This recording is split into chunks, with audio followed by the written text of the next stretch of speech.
रसिका रंजले गांधले दासी मने जो पुरी.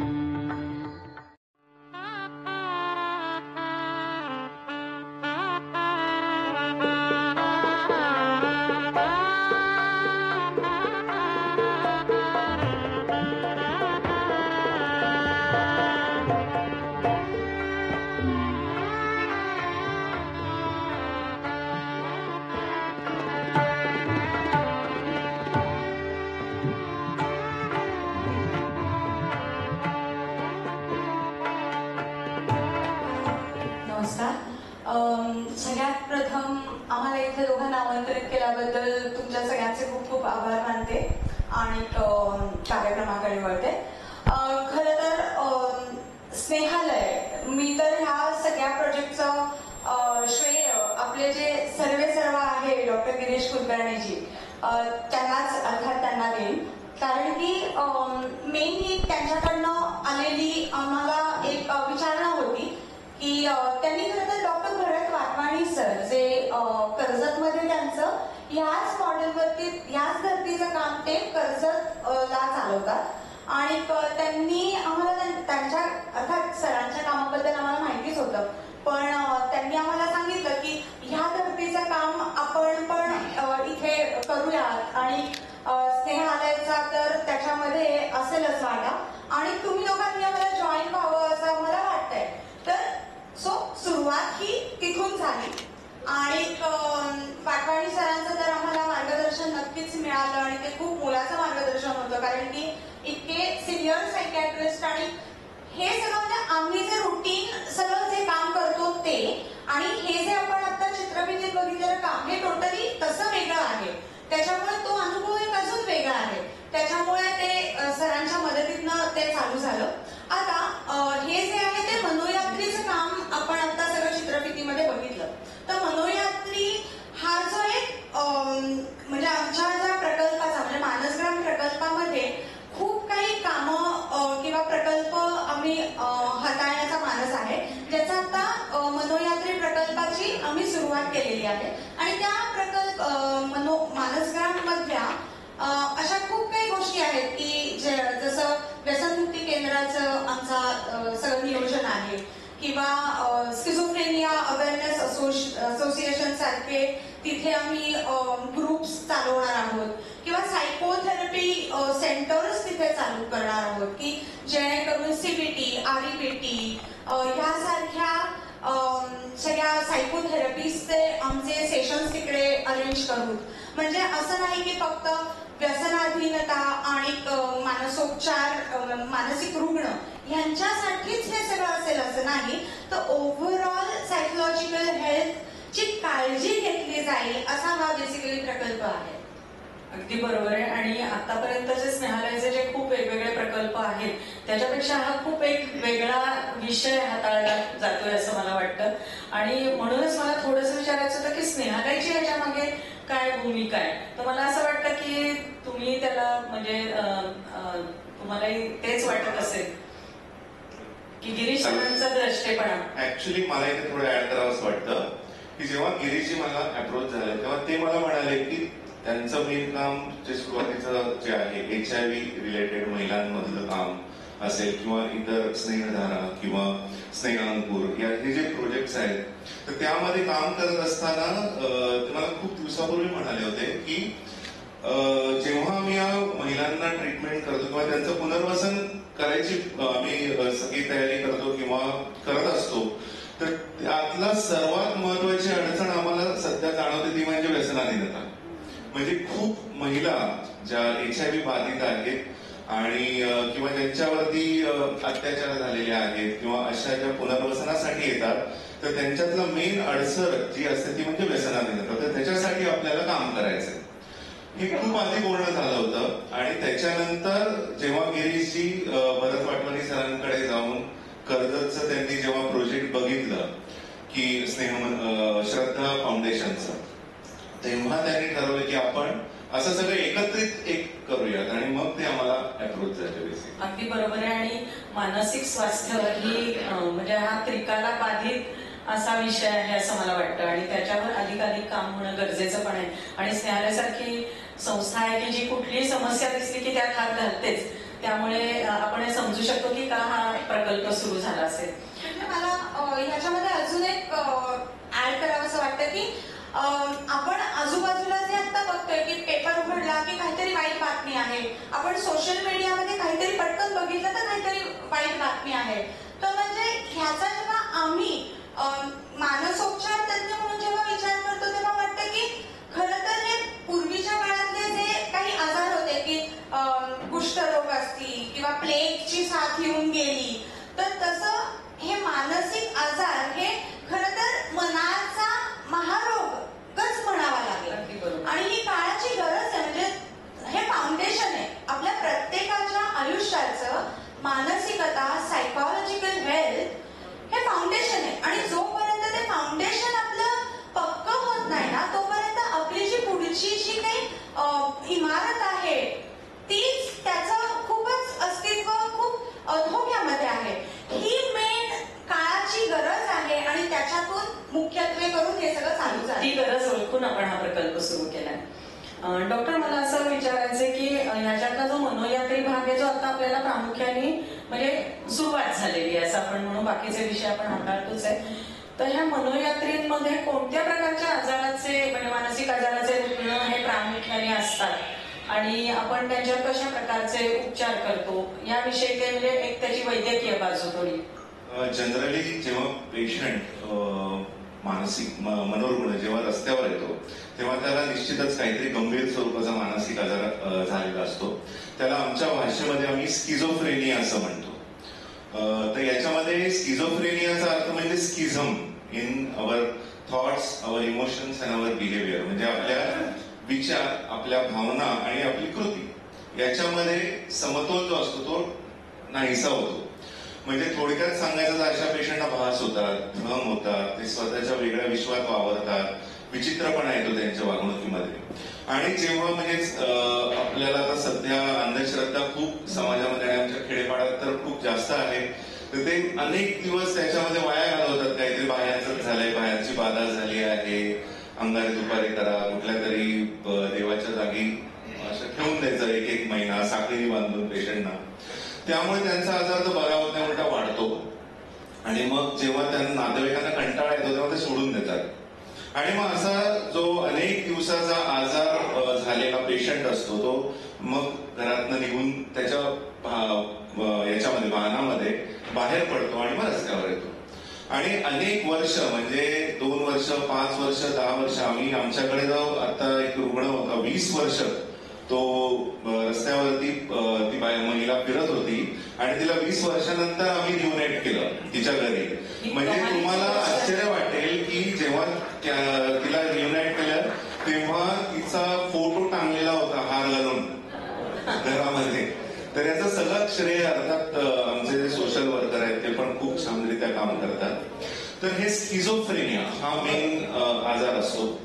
तर दुसरा अजून एक आजार म्हणजे मूड डिसऑर्डर असं आम्ही म्हणतो, म्हणजे भावनांचा आजार थोडक्यामध्ये. म्हणजे आम्ही गमतीत कधी अति उदासी अवस्था होते किंवा कधी अति उत्साहाची अवस्था होते, अशा 2 भावनांच्या लेवलवरती हा आजार असतो. आणि हा जर अनेक वर्ष आपण ट्रीटमेंट नाही केली तर तो क्रॉनिक होतो आणि मग त्याच्यामध्ये प्लस स्किझोफ्रेनियाची लक्षणं ऍड होतात आणि मग पेशंट रस्त्यावर येतो. हे 2 मुख्य आजार आणि त्याच्या जोडीला व्यसनाधीनता. कारण कुठलेही अगदी रस्त्यावरती कोणी काही पडलेल्या गोष्टी असतात, काय असतात, किंवा दारू असू दे, तंबाखू गुटखा ते तर खूपच कॉमन आहे. अशी साधी व्यसनापासून हायर सबस्टन्स पासून व्यसनाधीनता, असे 3 मेन आजार या रुग्णांना असतात. दीप्तीताईंना एक प्रश्न विचारायचा आहे. आपल्याला इतकं एक सुंदर कॉम्बिनेशन असं तुमचं इथे मिळालंय, स्नेहालयाचं मोठं भाग्य असं मला वाटतं की एक सायकॅट्रिस्ट आणि एक क्लिनिकल सायकोलॉजिस्ट हे एकत्रित काम करतायत. तर दीप्ती, मला असं वाटतं की ह्या समन्वयाचा नक्कीच खूप चांगला उपयोग तुम्हाला म्हणजे उपचारांमध्ये होत असणार आहे. तर तो नेमका कशा प्रकारचा होतो, म्हणजे लाभार्थींना त्याचा काय फायदा मिळतो. आणि अजून एक त्याच्यात मला असं विचारावं वाटतं की कौटुंबिक पुनर्वसन आपण आपण करतोय. म्हणजे बऱ्याच मी आता स्टोरीज बघतेय की त्यांना त्यांच्या घरी परत आपण पोहोचवतोय. तर ह्या पुनर्वसनात कुटुंबाच्या समुपदेशनाचा पण भाग येत असेल, तर त्याविषयी थोडं सांगितलं तर. येस, खरं तर सायकॅट्रिस्ट आणि क्लिनिकल सायकोलॉजिस्ट या जेव्हा ते हातात हात घालून जेव्हा ते काम करतात ना, तर तेव्हा त्याचा इम्पॅक्ट हा ऑल टुगेदर वेगळा असतो. कारण की आम्ही असे खूप प्रॅक्टिस बघितलेली आहे किंवा खूप पेशंट्स बघितलेले आहेत की म्हणजे सायकॅट्री किंवा मानसोपचार हा असा नाहीये फक्त की गोळ्या घ्या आणि घरी जा. तर त्यांना गोळ्या प्लस सायकोथेरपी, काउन्सिलिंग सेशन किंवा सायको एज्युकेशन आम्ही म्हणतो हे फार महत्वाचं असतं. म्हणजे आमच्याकडे खूप असे रुग्ण येतात की त्यांना माहितीच नसतं की हा मानसिक आजार आहे किंवा त्यांना गोळ्या घ्यायची गरज आहे. कारण की मानसिकता आता ही नॉर्मल किंवा ऍबनॉर्मल ह्या दोन गोष्टींमधली जी लाईन आहे ना ती प्रचंड धुसर आहे. म्हणजे कशावर नाही ठरवायचं की हे ऍबनॉर्मल आहे का नॉर्मल आहे. चीड राग तर प्रत्येकाला येतो. म्हणजे आमच्या समोर येणारे पेशंट म्हणतात की असं कसं, असं झाल्यावरती राग तर येणारच ना, ह्याला काय अर्थ आहे, हे कोणालाही असं होईल, सारखं सारखं काय असे वागतात हे लोक, मग राग तर येणारच ना. म्हणजे मला मी तुम्हाला सांगायला प्रयत्न करते की नॉर्मल आणि ऍबनॉर्मल ह्याच्यामधली लाईन प्रचंड धुसर आहे. जर लाईनच धुसर आहे तर पेशंट मान्य कुठून करणार की मला आजार आहे. हे एक तर म्हणजे आमची म्हणजे सायकोलॉजिस्टची जी काही म्हणजे जी मारामारी असते किंवा हे आमचं युद्ध आहे बेसिकली की ते पेशंट पर्यंत पोहोचवणं. गोळ्या घेऊन पेशंट बरा होणार, येस तो होणार, तो होणार, पण ते तयारी कुठून करणार, दाखवणार कसं की हा आजार आहे. तुम्हाला हातपाय तुटले, डोळ्यात प्रॉब्लेम आला तर तो तुमच्या रिपोर्टमध्ये दिसणार. बीपी वाढलं, रिपोर्ट तुमच्या बीपी ऍपरेटस वरती येणार. पण मनाच्या आजाराला तुम्ही दुनियात कुठेही जा, तुम्हाला इन्व्हेस्टिगेशन्स नाही. म्हणजे जोपर्यंत तो तज्ञ हा इव्हॅल्युएट करत नाही पेशंटला तोपर्यंत समजणार नाही की हा मानसिक आजार आहे. म्हणजे हे जे काही होत आहे त्याच्यामध्ये मदत करण्याची आणि मदत देण्याची गरज आहे हे पटवून देण्यापासूनच हे युद्ध आहे की जे जिंकायला लागतं अर्थात. आणि ते प्रचंड स्किलफुल काम आहे. हे अतिशय स्किलफुल काम आहे. म्हणजे ते तुमच्या अनुभवाशिवाय आणि अनुभवाची शिदोरी असल्याशिवाय ते केवळ अशक्य आहे. कारण की पेशंट येतात ते व्यवस्थित असतात, म्हणजे छान ड्रेसअप असतात, छान व्यवस्थित बोलत असतात, लॉजिकली बोलत असतात, सगळी उदाहरणं व्यवस्थित देत असतात, सगळ्या प्रश्नांना व्यवस्थित उत्तरं देत असतात. पण मग माझ्यामध्ये ऍबनॉर्मल काय की मला घरातल्यांनी घेऊन आलं. त्याच्यामुळे आणि अर्थात जेव्हा त्यांना तयार केलं जातं की तुला आजार आहे, आपल्याला ह्या गोष्टी करायला लागणार आहेत, ही ट्रीटमेंट करायला लागणार आहे आणि आता आपण औषधोपचार पण चालू करूया. म्हणजे हे सगळं सांगायला मला लिटरली 2 सेशन्स लागतात नॉर्मली आमच्या ओपीडी मध्ये. आणि त्या सेशनला मला ते होतं की हो आता आपण शेजारी सरांकडे जाऊयात आणि आपण गोळ्या औषधं घेऊयात. म्हणजे सांगायचा मुद्दा असा आहे की जेव्हा हे हँड इन हँड काम होतं ना तेव्हा ही पेशंटला त्याचा उपयोग होतो. उपचारासाठी आधी त्यांची मानसिकता तयार करणं आणि मग उपचाराबरोबर समुपदेशन हा एक परत उपचारच एका बरोबर. म्हणजे जसं आपण म्हणतो की म्हणजे सायको एज्युकेशन म्हणजे घरातल्यांना पण ते सांगायला लागतं की हे देवदुपारांनी होणार नाहीये, पेशंटला मारून होणार नाहीये, तर हे तुम्हाला औषधोपचारांनी होणार आहे. आणि काही काही पेशंट्स असे पण असतात की ज्यांना गोळ्यांबरोबरच सायकोथेरपी सेशन्सनी ट्रीटमेंटमध्ये पटपट फरक पडतो. म्हणजे असं पण स्टडी केलेला आहे आम्ही आमच्या रुटीन प्रॅक्टिसमध्ये बघत असतो की फक्त गोळ्या चालू असलेले पेशंट्स आणि ज्यांना सायकोथेरपीची मदत असलेले पेशंट. मी इथे कुठेही क्लेम करत नाहीये की फक्त म्हणजे सगळ्याच पेशंटमध्ये काही काही पेशंट असतात की जे काउन्सिलिंग आणि थेरपीवरती सुद्धा चांगले राहतात, पण असे सुद्धा पेशंट ते ठरवायला लागतं की कुठले पेशंट हे. आणि म्हणूनच मी म्हणते की तुमचा समन्वय जो आहे तो या दृष्टीने खूप महत्वाचा आहे. म्हणजे ते कळायला लागतं की पेशंटला गोळ्या औषधांची गरज आहे. अदरवाईज इमॅच्युअर्ड सायकोलॉजिस्ट असेल तर तो फक्त बोलतच बसेल ना. अगदी बरोबर. की जिथे पेशंटला गोळ्यांची गरज आहे हे कळलं तर पाहिजे. खरंय. सो असं सगळं आहे आणि अशा पद्धतीने आमच्याकडे काम केलं जातं. सो ऍक्च्युली म्हणजे आता दीप्तीने जे एक्सप्लेन केलं ते सगळं एक रुटीन आमच्या सायकॅट्रिक सेटअप मधली गोष्ट तिने सगळी सांगितली.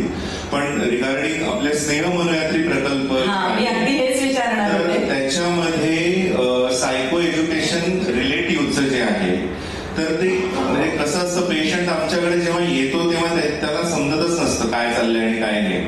त्याला त्याचं घरदाराचा पत्ता तो सांगू शकत नाही कारण त्याचा आजारच एवढा असतो.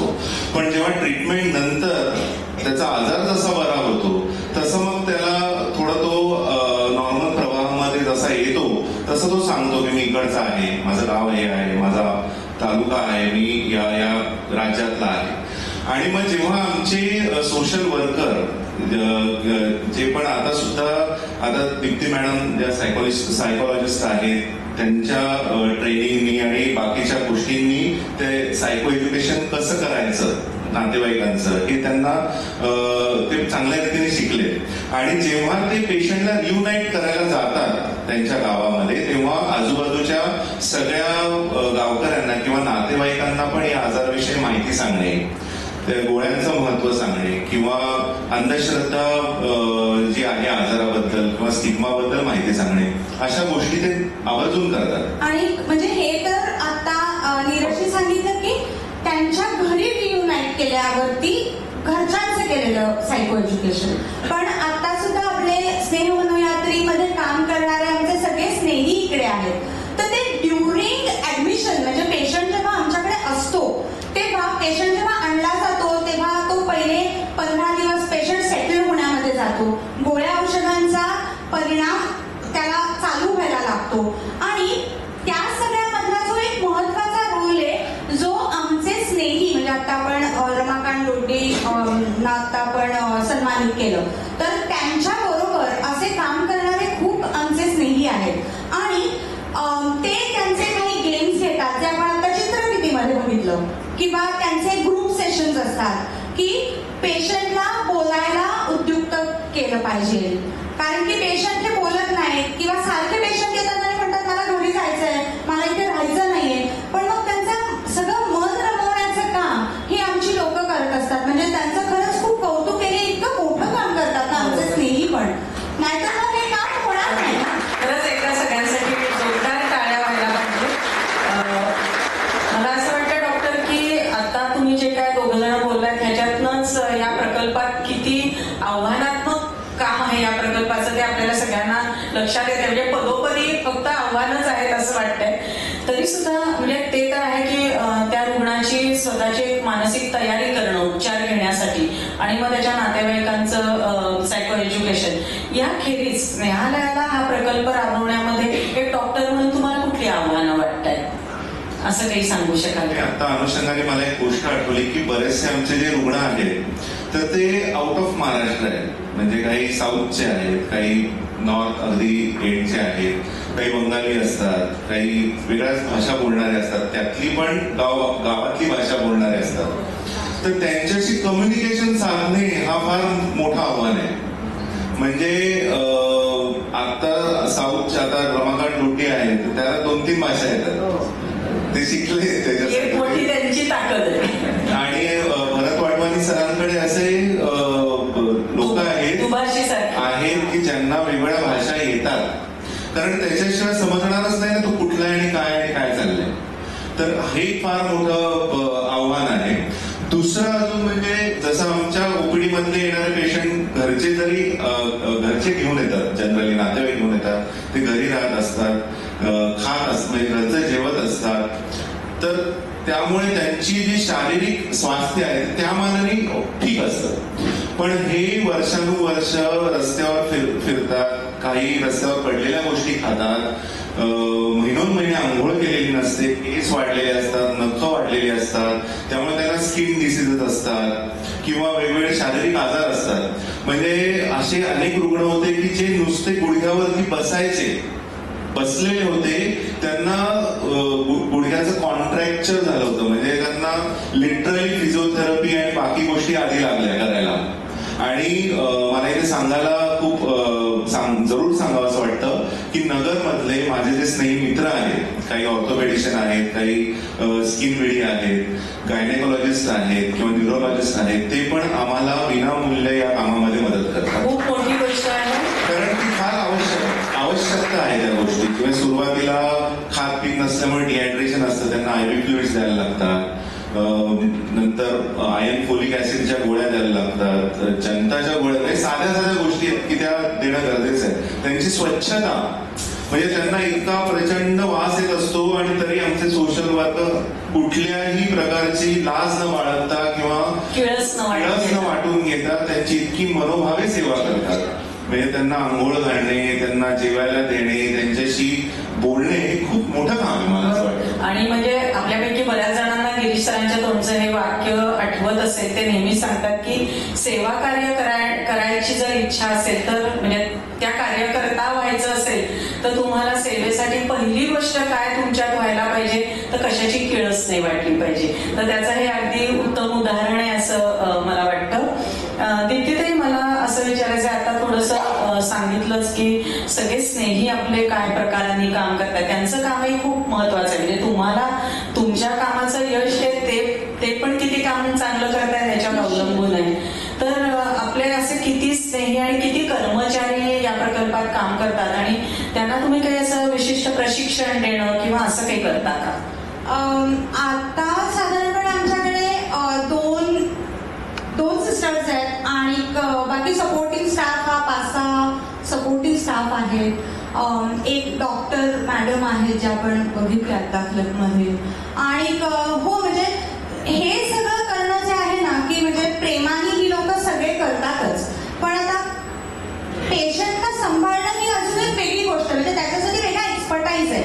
म्हणजे तिथे प्रत्येक वेळेला तुमचा सेवाभाव आणि ही वृत्ती जशी लागते तशी हा पेशंट कुठल्या आजाराने जातोय, त्याचा बेसिक स्वभाव काय आहे हे समजून घेतल्याशिवाय, म्हणजे थोडंफार हे सायकोलॉजी आणि मानसिक आजाराचं ज्ञान असल्याशिवाय हे होणार नाही. कारण की खूप पेशंट असं, जसं आता नीरजने सांगितलं की स्किझोफ्रेनियाचे पेशंट असतात, मूड डिसऑर्डरचे पेशंट असतात.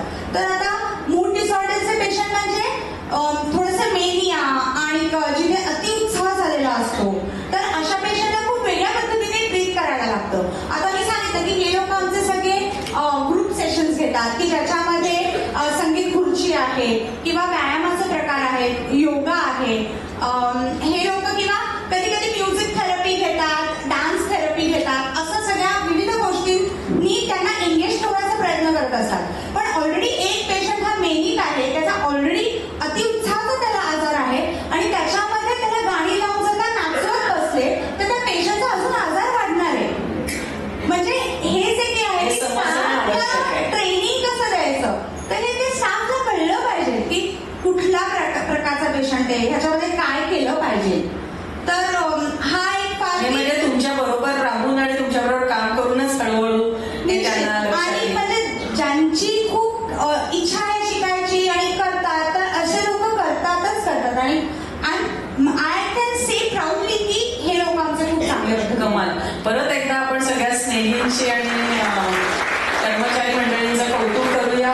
अजून एक पॉइंट सांगतो की आमचे जे काही रुग्ण असतात, बरे झालेले रुग्ण आहेत, पण त्यांचे घरचे त्यांना एक्सेप्ट करत नाही.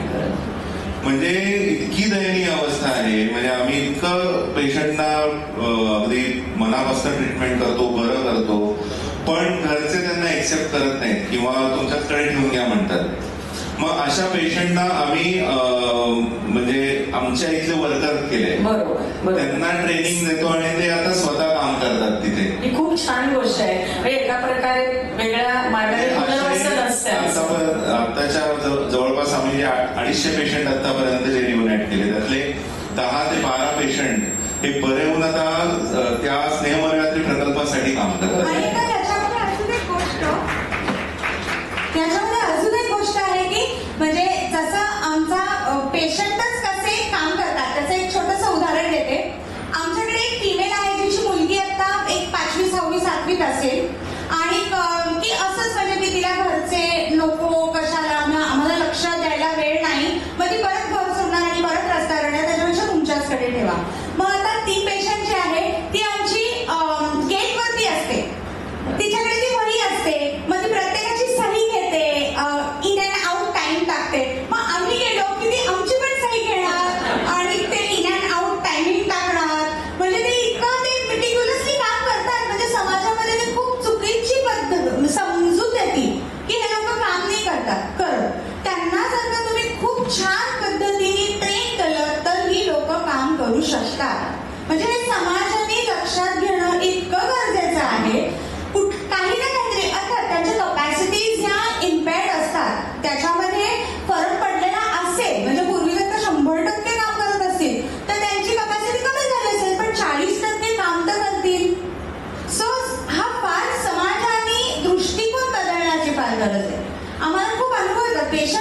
करतात. फार फार महत्वाची गोष्ट आहे ही, की हे जाणून घेऊन आपण जर त्यांना सामावून घेतलं तर ते खऱ्या अर्थाने पुनर्वसित होतील असं वाटतं.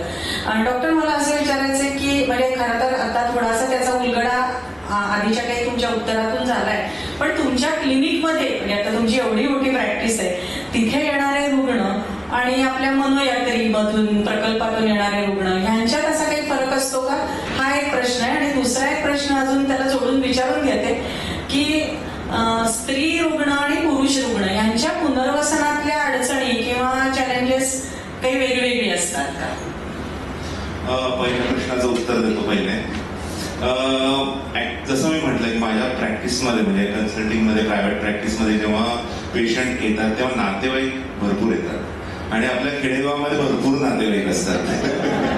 शहरामध्ये आपण एक दोन एखादा जण आपल्या नवऱ्याला किंवा मुलाला घेऊन जातो दवाखान्यामध्ये.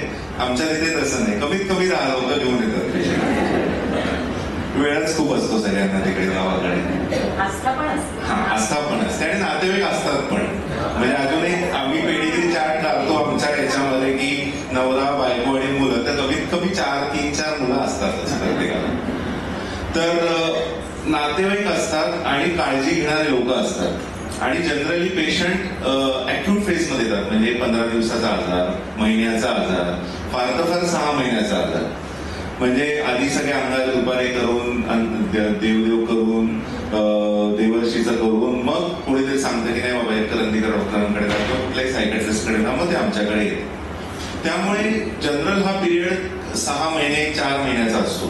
पण हे जे मनोयात्री प्रकल्पातले लोक आहेत त्यांचा आजार वर्षानुवर्ष आजारी असतात आणि असतात.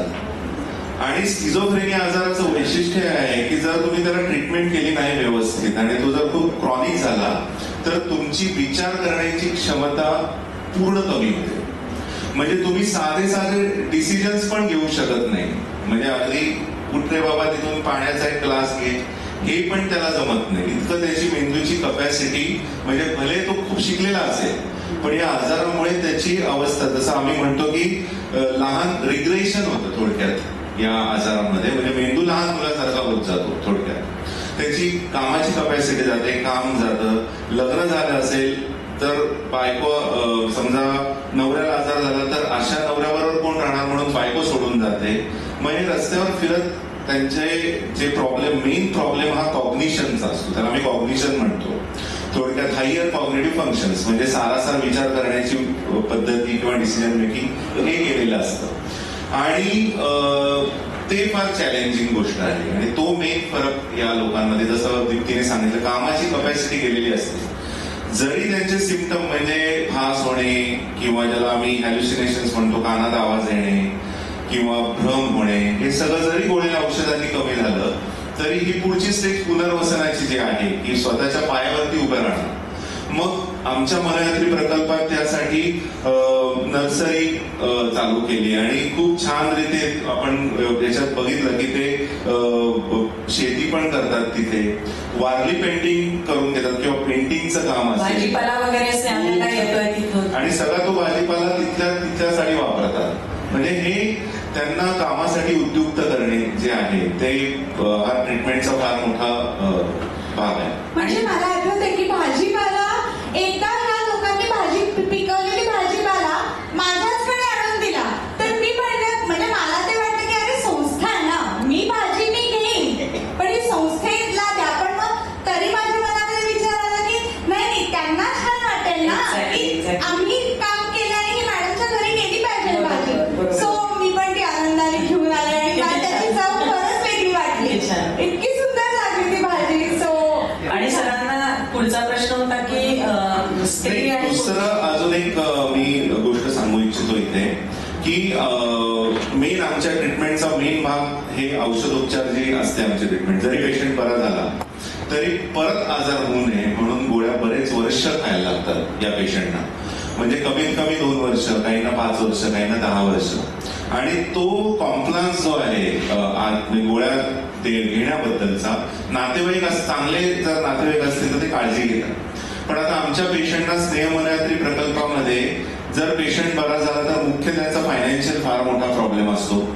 गोळ्या कितीही जरी स्वस्त असल्या तरी त्या त्यांच्यासाठी महाग असतात. असतात. मग आमचं स्नेह मनयात्री प्रकल्पामार्फत या पेशंटना मोफत औषधोपचार आम्ही दर महिन्याच्या महिन्याला आमचे लोक एवढंच नाही तर फॉलोअप होतात. दर महिन्याला फोन करणे, पेशंट काय करतोय, तो व्यवस्थित काम करतोय ना, मग अशी सगळी त्यांची चौकशी विचारपूस करणे. आताच या मागच्याच आठवड्यामध्ये 2 मी ओळखलंच नाही त्या पेशंटना, 2 वर्षांनी पेशंट आले भेटायला मला, एकदम चांगले झालेले पेशंट आणि 2 वर्ष त्या गोळ्या खात आहेत. तर रमाकांतच मला असं वाटतं म्हणाला की एकदा डॉक्टरांना चेहरा दाखवून तुझा इतका छान झालाय, तर म्हणून तो आला होता. तर असं सगळं ते काम जे आहे ते आमच्या स्नेहमनयात्रेचं चालतं. आणि निवासी किती रुग्ण असतात एका वेळेस साधारण? आता सध्या 30 बेडची सोय आहे. बांधकाम तसं आमचं मोर दॅन 200 बेडचं पेक्षा जास्त मोठी बिल्डिंग होती. पण सध्या म्हणजे आम्ही सुरुवात 5 पेशंट पासून केली, आता 30 पेशंटची सोय आहे. नंतर जसा जसा स्टाफ आम्हाला जास्त मिळेल किंवा मॅनपॉवर आमची वाढेल, जशा जास्त आमचे पिकअप होतील किंवा रूट्स खूप आहेत, कुठेही जाऊन पेशंट रस्त्यावरचे आम्ही घेऊन ये आणि पेशंटना घेऊन येणं पण आपणच ती सेवा देतो, म्हणजे ती सर्व्हिस आपणच देतो. आणि अजून एक विचारायचं म्हणजे अगदी आउट ऑफ क्युरिओसिटी म्हणतो तसं की साधारण किती टक्के रुग्ण बरे होतात आणि बरे होऊन घरी जातात? म्हणजे बरे होतात हा एक भाग आणि घरी जातात हा पुढचा भाग. म्हणजे चांगले म्हणजे पेशंट बरे होतात बऱ्यापैकी, हार्डली 2 ते 3% लोक असतात की ज्यांना म्हणजे खूपच त्यांचा आजार हा क्रॉनिक झाल्यामुळे ते एका ठराविक लेवलपर्यंतच त्यांची इम्प्रुव्हमेंट होते. पण जे पेशंटचे नातेवाईक, हा नातेवाईकांचा रोल फार महत्वाचा आहे. कारण जेव्हा रियुनाईट करतात सुरुवातीला छान छान एक्सेप्ट करतात, रडतात की खूप दिवसांनी पेशंट आमचा भाऊ आलाय, मुलगा आलाय, नवरा आलाय, आनंद होतो त्यांना. पण त्यांना जसं जसं समजतं की याला गोळ्या द्यायला लागणार आहे, रोज त्याची काळजी घ्यायला लागणार आहे, नाही म्हटलं तरी पहिल्यापेक्षा त्याची कपॅसिटी कमी झाली आहे, मग हळूहळू त्यांचा इंटरेस्ट कमी व्हायला लागतो आणि मग काही टक्के लोक हे परत रस्त्यावर पडी येतात. पण तरी सुद्धा तुम्ही जी टक्केवारी सांगताय मला असं वाटतं खूप आशादायक परिस्थिती. म्हणजे आम्हाला माझ्या सारखंच बऱ्याच जणांना वाटत असेल की अशा प्रकारचे रुग्ण म्हणजे काय म्हणतो फारच आपल्याला निराशाजनक वाटते ती परिस्थिती. पण आता तुमच्याकडनं हे ऐकल्यावर 30 जर पेशंट असतील तर 20 पेशंट हे नक्कीच बरे होऊन चांगले. खूपच मोठी गोष्ट आहे. आता सगळ्यात एक महत्वाचा प्रश्न जो मी विचारते डॉक्टरांना, पण तुमच्या दोघांसाठी आहे की डॉक्टरांची ओपीडी मी स्वतः पाहिलेली आहे. रोजचे 150 ते 250 पेशंट्स ते तपासतात. तर एवढ्या व्यस्ततेतून या स्नेहालयाच्या प्रकल्पासाठी तुम्ही कसा, किती आणि काय प्रकाराने वेळ देताय? म्हणजे खूप मोठी गोष्ट आहे असं वाटतं. कसं आहे की आता बऱ्याच वर्षाचा अनुभव आहे, त्यामुळे पटकन पेशंटचं समजणे वगैरे या गोष्टी आहेत. आणि जसं पहिल्यापासून आम्ही म्हणतो की आमचं कॉम्बिनेशन हे फार महत्वाचं आहे. कारण माझं निम्म काम मी दीप्तीच करते बेसिकली. कारण सुरुवातीला पेशंट जेव्हा आमच्याकडे येतो तेव्हा पहिला दीप्ती बघते आणि पेशंटने सुरुवातीची हिस्ट्री घेणं किंवा संपूर्ण डिटेल, ज्याला आम्ही हिस्ट्री टेकिंग हा पार्ट जो असतो फार महत्वाचा असतो डायग्नोसिससाठी, तर तो तिच्याकडे असतं सगळ्या गोष्टी. आणि जेव्हा पेशंट माझ्याकडे येतो तेव्हा सगळंच रेडी असतं. मी थोडा वेळ बोलणार, पेशंटची गोळ्या देणार आणि मग पेशंट जातात. तर माझी ओपीडी पटापटा होते ऍक्च्युली. आणि जेव्हा खरंच पेशंटना जेव्हा थेरपीची गरज असते, काउन्सिलिंगची गरज असते, तेव्हा अर्थात दीप्तीकडे पेशंट वेळ काढून अपॉइंटमेंट घेऊन येतात. आणि आम्ही आता ऑनलाईन सगळ्या गोष्टी झालेल्या आहेत आपल्या, तर त्यामुळे व्हिडिओ कॉलिंग, आता एखादा पेशंट समजा रमाकांत डोटी याच्यात गेले, फील्डवरती गेले, त्यांनी 4 पेशंट आहेत असं त्यांना जाणवलं की ते व्हिडिओ काढतात. मी जरी ओपीडी मध्ये असलो तरी ते व्हिडिओ पाठवतात की सर बघा व्हिडिओ, पेशंटला घेऊन यायचंय का. पटकन व्हिडिओ बघणार, येस, मला लगेच समजतं की यायला होईल, मग मी सांगतो घेऊन या पेशंटना. म्हणजे ते काम खूप सोपं होतं ऑनलाईन गोष्टींमुळे. नंतर आठवड्यातनं मी तिथे जातो, ते सगळं पेशंटना तपासणे, त्यांच्याशी बोलणे, तिथली एकंदरीत काय काय चालू आहे ते बघणे, या गोष्टी आपण आवश्यक असतात. आणि बाकी तर म्हणजे जर काही प्रॉब्लेम असेल तर ते पेशंटना घेऊन येतात. पहिला पेशंट आल्यानंतर माझ्याचकडे येतो, पहिला मी त्याला तपासतो, दीप्ती बघते, मग आम्ही गोळ्या त्याला चालू करतो. तपासणी आता सिव्हिल हॉस्पिटलनी पण आम्हाला, नगरच्या सिव्हिल हॉस्पिटलची खूप मदत आहे, विखे पाटील मेडिकल कॉलेजची आम्हाला खूप मदत आहे की ते फ्रीमध्ये सगळ्या तपासण्या करतात किंवा काही रेडिओलॉजिस्ट असतात. मला वाटतं की फक्त हे सायकॅट्रिक पेशंट तर असतातच रस्त्यावर, पण त्यातले काही टक्के न्यूरोलॉजिकल पण असतात. बरोबर.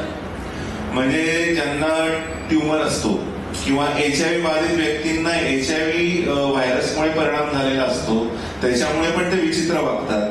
तर न्यूरोलॉजिकल इव्हॅल्युएशनसाठी CT स्कॅन, MRI, तर आमच्या स्नेहालयात काही असे रेडिओलॉजिस्ट जोडलेले आहेत की जे मोफत, ही स्नेहालयाची मोठी संपत्ती आहे असं आपण म्हणू शकतो. इतके डॉक्टर्स जोडलेले आहेत आणि इतके डॉक्टर्स मनापासून सेवा हे काही असं एकट्या दुकट्याचं काम नाहीये, खूप म्हणजे त्याच्या मागे अनेक लोक इन्व्हॉल्व आहेत या स्नेहमनाची प्रकल्पाच्या बाबतीत. पण तरी सुद्धा म्हणजे हे तुम्ही खूप नम्रतेने उत्तर दिलंय. पण इतक्या व्यस्ततेतून हा वेळ काढणं, तर मला असं वाटतं हे खूप प्रेरणा देणारी गोष्ट आहे की आपल्याला नेहमी वाटतं की खरं ना मला खूप करायचंय पण तेवढा वेळ मिळत नाही. आणि तुम्हाला सांगतो की म्हणजे हे काही फार असं आम्ही काही फार मोठं करतोय अशातला भाग नाहीये, कारण मला भरत वाटवानी सरांचं एक खूप महत्वाची गोष्ट ते सांगावीशी वाटते की ते म्हणतात की त्यांनी आतापर्यंत 20 वर्षामध्ये 10,000 पेक्षा जास्त रुग्ण हे रियुनाइट केलेले आहेत आणि ते तरी म्हणतात मेरा काम एक गुण जैसा आहे. कारण आपल्या भारत देशामध्ये एवढ्या मोठ्या लोकसंख्येमध्ये आजही 10 लाख लोक रस्त्यावरती, आजही या घडीला. तर ही खूप मोठी संख्या आहे आणि त्यामुळे मला असं वाटतं की आता खूप नागपूरमध्ये काही सायकॅट्रिस्ट याच्यामध्ये सरांची जॉईन झाले, साऊथमध्ये असं सेंटर आहे. असं मला असं वाटतं प्रत्येक ठिकाणी जर असे झाले तर हा प्रॉब्लेम बऱ्यापैकी कमी होऊ शकतो. आणि आम्ही जेव्हा भरत वाटवानी सरांना भेटलो, म्हणजे त्यांचा एक कार्यक्रम माझ्या लक्षात आहे जो नगरमध्येच झाला होता, तर त्यांनी काही गोष्टी अशा काहीतरी फिलॉसॉफिकल एकदम सांगून गेले ते आणि तो इम्पॅक्ट पण खूप झाला. म्हणजे सरांचं म्हणणं असं होतं त्याच्यामध्ये की ते प्रारब्ध आहे, म्हणजे मी आज इथे का आणि तो पेशंट रस्त्यावर का, म्हणजे ह्याला काही हे नाहीये, तो बिचारा बॅड लक आणि तो तिथे आहे आणि मी इथे आहे. म्हणजे हे किती आहे ना की आजार झाला आणि म्हणून तो तिथे आहे. नाही, याच्यावरून आता तुम्ही जे संख्या सांगितलीत आणि की किती आहे रुग्णांची भारतभरात, तर आता पुन्हा एकदा स्नेहालयाचं गिरीश सरांच्या द्रष्टेपणाचं या ठिकाणी आपल्याला खूप मनोमन कौतुक वाटतंय की किती योग्य अशा कामामध्ये आता स्नेहालयाने स्वतःला गुंतवायचं ठरवलंय आणि आपल्या सगळ्यांच्या पाठबळावरच हे काम पुढे जाईल असं मला वाटतं. एक शेवटचा प्रश्न दीप्तीला विचारते की समाजाकडून आता ह्या प्रकल्पाच्या कामासाठी आपली नेमकी काय अपेक्षा आहे? तुम्ही तर खूप झोपून घेऊन काम करताय, पण आपण म्हणतो सगळ्यांचं पाठबळ हवं, तर नेमकं काय अपेक्षा आहेत आपल्या? सगळ्यात महत्वाचं म्हणजे मानसिक आजार किंवा मानसिकता, एकूणच सायकोलॉजिकल हेल्थ हे प्रत्येकाने समजून घेणं गरजेचं आहे.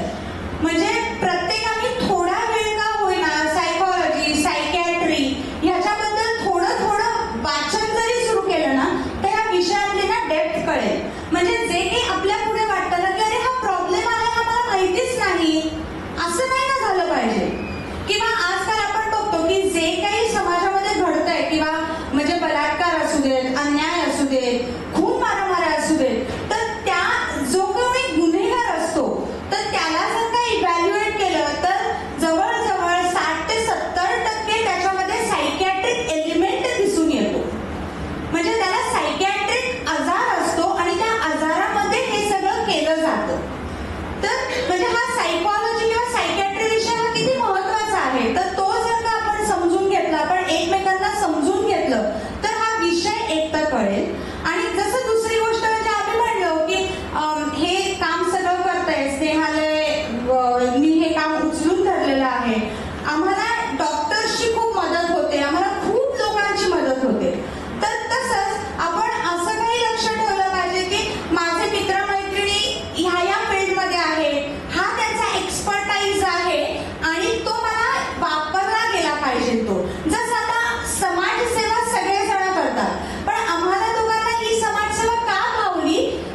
आणि काही पैसा देतात. प्रत्येकाने ज्या काही पद्धतीने आपल्याला काही कॉन्ट्रीब्यूट करता आलं पाहिजे त्या गोष्टी करणं हे साधी थोडीफार अपेक्षा आहे. कारण सगळ्यांच्या सहकार्याशिवाय हे नाही. हे आम्ही जे प्रोजेक्ट आता घेतलेले आहे, जी आता इमारत आपण बघितली आहे ना, ते खूप मोठं आव्हान आहे आणि ते सगळ्यांच्या मदतीशिवाय नाही होणार. म्हणजे आता आम्ही बसलोय आणि आम्ही दोघं इथे मुलाखत देतोय, हे फक्त आमचंच नाही आहे ना, हे खूप त्याच्या मागे लोक काम करतात किंवा अजून आम्हाला मदतीची प्रत्येक भागामध्ये गरज आहे. तर हे सगळ्यांनीच जर का कॉन्ट्रीब्यूट केलं तर निश्चित हे कामाला अजून छान वाढवता येईल आणि समाजाला याच्यातनं मदत होईल. अगदी खरं आहे की आर्थिक पाठबळ याच्यासाठी लागणारच आहे, कारण किती मोठा प्रकल्प आहे ते आपल्याला दिसतच आहे. पण प्रत्येकाने आपलं आपलं ज्ञान, कौशल्य आणि आपले संपर्क उत्तम प्रकारचे हे जर यांच्यापर्यंत पोहोचवले तर मला असं वाटतं की या प्रकल्पाची वाटचाल खूप छान पद्धतीने पुढे जाईल. तुम्हाला दोघांनाही त्या कामाला आणि स्नेहालयाला या कामासाठी, या प्रकल्पासाठी सर्वांतर्फे मी शुभेच्छा देते. आणि परत एकदा म्हणते की अत्यंत प्रेरणादायी डॉक्टर नीरज आणि दीप्ती, तुमचं काम खूप मोठं आहेच. आणि नीरज सरांचं म्हणजे परिचयात जे सांगितलं ते इतकं करून माणूस संगीत वगैरे देऊ शकतो, गाणी करू शकतो, तर माणूस सगळं करू शकतो. प्रत्येकाजवळ 24 तास असतात, कसे वापरायचे एवढा फक्त विचार करण्याची गरज असते. खूप धन्यवाद, तुम्ही आलात. आणि अनेकांना ह्या प्रकल्पाविषयी खूप उत्सुकता होती, जाणून घ्यायचं होतं पुण्यामध्ये विशेषतः, तर ते खूप छान पद्धतीने कळलं. पुन्हा एकदा धन्यवाद म्हणते. सगळ्यांना खूप खूप धन्यवाद. आणि आज इकडे येऊन मला खूप विशेष आनंद झाला, कारण की माझं बालपण सगळं शेजारच्या गल्लीत गेलं आणि अहिल्यादेवी शाळेची विद्यार्थिनी आहे. मला खूप भारी वाटत आहे. So thank you so much. आता पुढची सूत्र शिल्पाच्या हाती सोपवते. धन्यवाद. धन्यवाद शोभीताई, डॉक्टर नीरज, धन्यवाद दीप्तीताई. धडधाकट माणसाला बघायला आपल्याला इतक्या अडचणी येतात. खरं अशा मनोरुग्णांना कुठेतरी रस्त्यावरनं उचलून आणून त्यांची काहीही पार्श्वभूमी माहिती नसताना त्याचा शोध घेऊन त्यांच्या मनोविकारांच्यावर काम करू, त्यांना बरं करू, त्यांना त्यांच्या घरी पाठवणं, हे आपण 2 वाक्यात सांगितलं तर 2 वाक्यात संपणारी गोष्ट नाही आहे नक्कीच. त्यामुळे परत एकदा डॉक्टर नीरज, दीप्तीताई, रमाकांत सर आणि त्यांच्या टीमसाठी जोरदार टाळ्या मिळाल्या. एक महत्वपूर्ण घोषणा करण्याकरता मी आज गिरीश सरांना इथं आमंत्रित करते. सर्व उपस्थितांना मनापासून हार्दिक अभिवादन. आपल्यापैकी प्रत्येकाकडे बघताना मला मोह होतोय की तुमच्याकडे यावं आणि तुमच्याशी वैयक्तिक थोडा संवाद करावा. पण आता कार्यक्रमानंतर आपल्याला ती संधी मिळेल.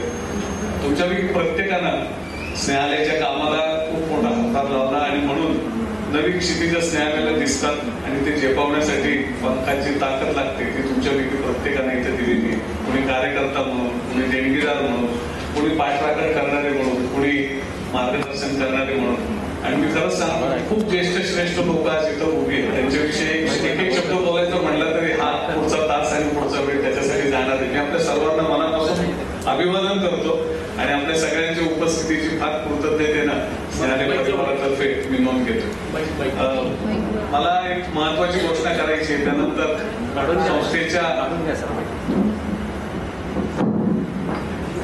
त्यानंतर संस्थेच्या पुढच्या वाटचालीबद्दल छोटासा संवाद आहे आपल्याशी करायचा आहे. पण एक खूप महत्वाची गोष्ट मला सांगायची आहे आणि ती महत्वाची गोष्ट अशी आहे ज्याचा शिल्पाने उल्लेख केला की त्या ऐतिहासिक अनाउन्समेंटचे तुम्ही सर्व साक्षीदार आहात. आणि ती महत्वाची गोष्ट अशी आहे की आपण सर्वजण जसं स्नेहालयाशी आपण कनेक्टेड आहात तशी पुण्यातली एक संस्था आहे आणि तिचं नाव आहे मानव्य. तसं म्हटलं तर मानव्य ही 1997 साली सुरू झालेली संस्था आहे. पण जेव्हा स्नेहालयाची स्थापना झाली तेव्हा त्या संस्थेची स्थापनेची प्रेरणा ठरलेली व्यक्ती म्हणजे विजयाताई दवाटे. आणि या विजयाताई दवाटे यांचं कार्य पुणेकरांना प्रत्येकाला माहिती आहे, ते सांगण्याची आवश्यकता नाही. जो कोणी संवेदनशील व्यक्ती आहे, सामाजिक जाणीवेतून इथं काम करतो, ते प्रत्येकाला विजयाताईंचं नाव माहिती आहे, कामही माहिती आहे. तर खरं सांगायचं तर विजयाताईंच्या प्रभावातून महाराष्ट्रामध्ये, देशामध्ये लालबत्ती भागातल्या महिलांसाठीची अनेक कामं सुरू झाली. या महिलांची व्यथा आणि वेदना विजयाताईंमुळेच समाजातल्या इतर लोकांपर्यंत, संवेदनशील लोकांपर्यंत, सामाजिक संस्थांपर्यंत, माध्यमांपर्यंत, कार्यकर्त्यांपर्यंत पोहोचली. आणि त्याचाच एक भाग स्नेहालय होतं. मला आठवतं की एका छोट्या वृत्तपत्रात ताईंच्या कामाची माहिती मी 88 मध्ये वाचलेली होती आणि माझ्या मनात एक उत्सुकता निर्माण झाली की आपण या बाईंना भेटलं पाहिजे. कारण एक स्त्री असून आणि पुण्यासारख्या थोडासा 11-11 लालबत्ती भाग असलेल्या ठिकाणी त्यांनी काम सुरू केलं आणि त्यांची बॅकग्राऊंड खूप हंबल होती. त्या कॉर्पोरेशन मध्ये नोकरी करत होत्या. असं काही कुणी त्यांच्या पाठीशी खूप मोठी व्यक्ती, मोठी संस्था असं कुणी उभं होतं असं नाही. अंतःप्रेरणेतून ताईंनी काम केलं आणि ते त्या कामाची अनेक पाळंमुळं, अनेक वृक्षांमध्ये म्हणजे अनेक फांद्यांमध्ये ताईंचं काम रूपांतरित झालं. सुरुवातीला सर्वेशा सेवा संघ, नंतर विहार, त्याच्या काही संस्थापिका होत्या आणि त्यानंतर त्यांनी सुरू केलेलं मानवी. या सगळ्या प्रवासात स्नेहालयाला त्यांच्याकडून प्रेरणा मिळाली. त्यांच्यासोबत राहायला आम्ही विहार संस्थेमध्ये जायचो आणि तिथे ताई मुलांशी कसं बोलतात, महिलांशी कसा संवाद करतात हे सगळं आम्ही विजयाताईंकडून शिकलो. म्हणजे त्यांच्याकडून काय शिकलो याच्याबद्दल खूप बोलण्यासारखं आहे आणि खूप लिहिण्यासारखं आहे. तो प्रयत्न स्नेहालयाचा चाललाय. ताई स्नेहालयाच्या आजीव सदस्य झाल्या. आमची पाठराखण त्यांनी केली. ताई स्नेहालयाच्या उपाध्यक्ष होत्या 10 वर्ष. त्यांच्या 2005 पर्यंत शेवटच्या दिवसापर्यंत त्या संस्थेच्या पदाधिकारी होत्या आणि आज अखेर विजयाताई या स्नेहालय संस्थेच्या प्रेरणा आहे. आणि मग आता मी या ताईंचा एक तो विगसी आणि वारसा आमच्या स्नेहालय परिवाराने नेहमी जपला आणि म्हणून स्नेहालय मधलं जे HIV बाधित मुलांचं सेक्शन आहे त्याला विजयाताई लवाटे पुनर्वसन केंद्र असं नाव आहे. आणि या सगळ्या असोसिएशनच्या पार्श्वभूमीवर मला उज्ज्वला ताईंनी आणि शिरीष दादांनी सगळ्या टीमने विनंती केली की आता मी पण मानव्याच्या कामात लक्ष घातलं पाहिजे. तर जरा गमतीशीर गोष्ट आहे की स्नेहालयाचं मी फक्त कार्यकर्ता आहे पण मानव्याचं मात्र मी विश्वस्त म्हणून गेले अनेक दिवस काम करतो. आणि मला खूप त्याचा अभिमान वाटतो की ज्या व्यक्तीला मी गुरुस्थानी मानतो, स्नेहालय परिवार गुरुस्थानी मानतो, तिची जी क्रिएशन आहे त्याच्यामध्ये शिकायला खूप मिळतं या ठिकाणी. आणि एक अतिशय सिस्टमॅटिक, अतिशय प्रामाणिकपणे, अतिशय ट्रान्सपरंट सगळे जे स्नेहालयाची मूल्य व्यवस्था आहे तीच मुळात ताईंकडनं आम्ही शिकलो आणि ती सगळी इथे खूप चांगल्या प्रकारे कार्यरत असताना आम्ही पाहतो आहोत. आणि मग आम्ही मिळून असं ठरवलं की आता काळ बदलतोय, परिस्थिती बदलते, आव्हानं बदलत आहेत, तर आपण 2 संस्था एकत्र येऊन काम करू. आणि त्या एकीचं बळ मोठं असतं, एकीतून शिकायला मिळतं, नवीन पद्धतीची कामं सुरू करता येतात. आणि जो काही कामांचं आव्हान आता वाढत चाललंय, गुंतागुंत वाढते, तर त्याच्यामध्ये मिळून आपण त्या गोष्टींना ऍड्रेस केलं पाहिजे. म्हणून स्नेहालय आणि मानवी अशा 2 संस्थांनी मिळून ठरवलं की आपण एकत्रित काम करू. आज या ठिकाणी सर्व शिरीष दादा लवाटे आहेत, उज्ज्वलाताई आहेत, या ठिकाणी सर्वांना माहिती असलेल्या देसाईताई आहे ज्यांचं सूत्रसंचालन सगळ्यांनी अनेक ठिकाणी ऐकलेले अशा समीर ढवळे आलेले आहेत, सुषमाताई आहेत, मानवीचे सर्व स्टाफ, विश्वस्त सर्वच जण आज या ठिकाणी आले. मानवीचे काही जुने मदत करणारे लोक आले. आणि गमतीची गोष्ट म्हणजे खूपशे लोक सारखेच आहेत, म्हणजे अनेक लोक अनेक ठिकाणी मदत करत असतात आणि ते स्नेहालयाची आणि मानवी संस्थेची अशी सगळी सारखी मंडळी आज इथं उपस्थित आहेत. आपल्या सर्वांच्या साक्षीने मी घोषणा करतो की यापुढे पुण्यामध्ये, नगरमध्ये आणि सर्वत्र मानवी आणि स्नेहालय या 2 संस्था एकत्रितपणे काम करणार आहेत. धन्यवाद. हा खूप मोठा विश्वास स्नेहालयावर ठेवल्याबद्दल खरं तर मानवी परिवाराचे, सर्व मानवीचे विश्वस्त, संस्थापक, मानव्याला आजवर ज्यांनी मदत केली ते सर्व देणगीदार, ते कार्यकर्ते, आता या सर्वांचं जे कामाला कमिशन होते स्नेहालय आणि मानवीचं, पण त्या सर्वांनी जो विश्वास स्नेहालयावर दाखवला त्याबद्दल सुद्धा स्नेहालय परिवार आपला फार फार कृतज्ञ आहे. आणि त्याच जाणीवा आम्ही सांभाळून ठेवू आणि आपण मिळून हा पुढचा सगळा प्रवास करू एवढं मी आपल्याला आवर्जून सांगू इच्छितो. Thank you so much. धन्यवाद गिरीश सर. देखण्याते हात ज्यांना निर्मितीचे डोहळे, देखण्याते हात ज्यांना निर्मितीचे डोहळे, मंगलाने गंधलेले सुंदर असे सोहळे. देखणी ती पाऊले जी ध्यासपंथे चालती, देखणी ती पाऊले जी ध्यासपंथे चालती, वाळवंटातून मी सुद्धा स्वस्ती पद्मे रेखते. समान ध्यासानं अविरत काम करणाऱ्या विजयाताई लवाटेंचा कर्तृत्ववान वारसा जपणाऱ्या श्री शिरीष दादा आणि उज्ज्वलाताई लवाटे यांचा सत्कार करावा अशी मी श्री गिरीश सर, जयाताई आणि प्रीतीताई यांना विनंती करते. मानव्याची परिपूर्ती. माननीय सौ उज्ज्वला आणि शिरीष लवाटे, अध्यक्ष आणि आधारस्तंभ मानवीय संस्था पुणे. माननीय सौ उज्ज्वला शिंदे, पुणे महानगरपालिकेच्या वैद्यकीय सेवेत कार्यरत असताना स्वर्गीय विजयाताई लवाटे यांचा संबंध पुण्याच्या लालबागी भागातील महिलांशी आला. देह व्यापाराच्या बळी झालेल्या या महिला, त्यांची मुलं, त्यांचं दैन्य दुःख आणि शोषण ताईंनी जवळून पाहिलं. यामुळे संवेदनशील विजयाताई अत्यंत अस्वस्थ झाल्या. आपली अस्वस्थता, दुःख आणि वेदनेला अश्रूंचा वांजोटा प्रतिसाद देणाऱ्या विजयाताई नव्हत्या. त्यांनी आपली माणुसकी, करुणा आणि समवेदना यांना कृतीची जोड दिली. आपल्या स्वतःच्या घर परिसरात या शोषितांना आणलं. त्यांना लांबून सत्पूर्ण वाढता हृदयाशी कवटाळलं. आपलं कुटुंबीय मानलं. लाभार्थींची संख्या वाढवून स्थायी स्वरूपाचं काम उभं करण्याकरता विजयाताईंनी कंबर कसली. प्रथम सर्वेशा सेवा संघ, निहार आणि अंततः मानवीय अशा संस्थांची उभारणी त्यांनी केली. सुमारे 5 दशकांच्या ध्यास पर्वात असामान्य धाडस, अविरत श्रमसाधना ताईंनी केली. स्वतःच्या स्वप्नांवरती दृढ विश्वास, नैतिकता, पारदर्शकता आणि शुद्ध चारित्र्याचा संस्था कार्याला दिलेला भक्कम पाया, हे असामान्य योगदान विजयाताई यांनी उभारलेल्या सर्व संस्था आणि मानव्याला दिलं. त्यामुळे एक व्यक्ती आणि सामाजिक कार्यकर्ती या पलीकडे जाऊन विजयाताई सेवा कार्याची अद्वितीय महान प्रेरणा बनल्या. स्नेहालय संस्थेच्या उभारणीमध्ये विजयाताई यांनी अनमोल योगदान दिलं. त्या स्नेहालय निर्मितीच्या प्रमुख प्रेरणास्रोत होत्या. स्नेहालयाच्या आजीव सदस्य, विश्वस्त, उपाध्यक्ष आणि प्रमुख मार्गदर्शक राहिल्या. स्नेहालय संस्थेतील एड्स बाधितांच्या कक्षाचं उद्घाटन त्यांनी केलं. स्नेहालयाच्या कार्यकर्त्यांना मनोबल आणि प्रशिक्षण देण्याकरता त्या सातत्यानं स्नेहालय संस्थेत वास्तव्य करीत होत्या. मानव्य आणि स्नेहालय या एकच वैचारिक नाळ असलेल्या संस्थांनी यापुढे एकत्रित काम करण्याचं ठरवलंय. विजयाताईंचा वारसा पेळण्याकरता त्याच क्षमतेचे कार्यकर्ते आवश्यक होते. आपण विजयाताईंना भक्कम साथ दिली. त्यांच्या पश्चात संस्थेची वाटचाल प्रगतीशील ठेवली. त्यांचा नैतिक, सामाजिक विचार आणि निष्काम कर्मयोग यांचं आपण निष्ठेनं आचरण केलं. याबद्दल आपणास गौरविताना सर्व स्नेहालय परिवाराला धन्यता आणि कृतज्ञता वाटते. विजयाताईंचा आणि मानव्याचा वसा आणि वारसा आपल्या सोबतीनं यापुढेही जपला जाईल याची आम्ही ग्वाही देतो. कर्मयोगिनी विजयाताई यांच्याकडून प्रेरणा घेऊन स्नेहालयाचं काम सुरू झालं. त्यांच्या आशीर्वादानं यापुढे स्नेहालय आणि मानव्याची सिनर्जिक वाटचाल आहे. विजयाताईंचा आणि मानव्याचा वसा आणि वारसा आपल्या सोबतीनं यापुढेही जपला जाईल याची ग्वाही आम्ही देतो.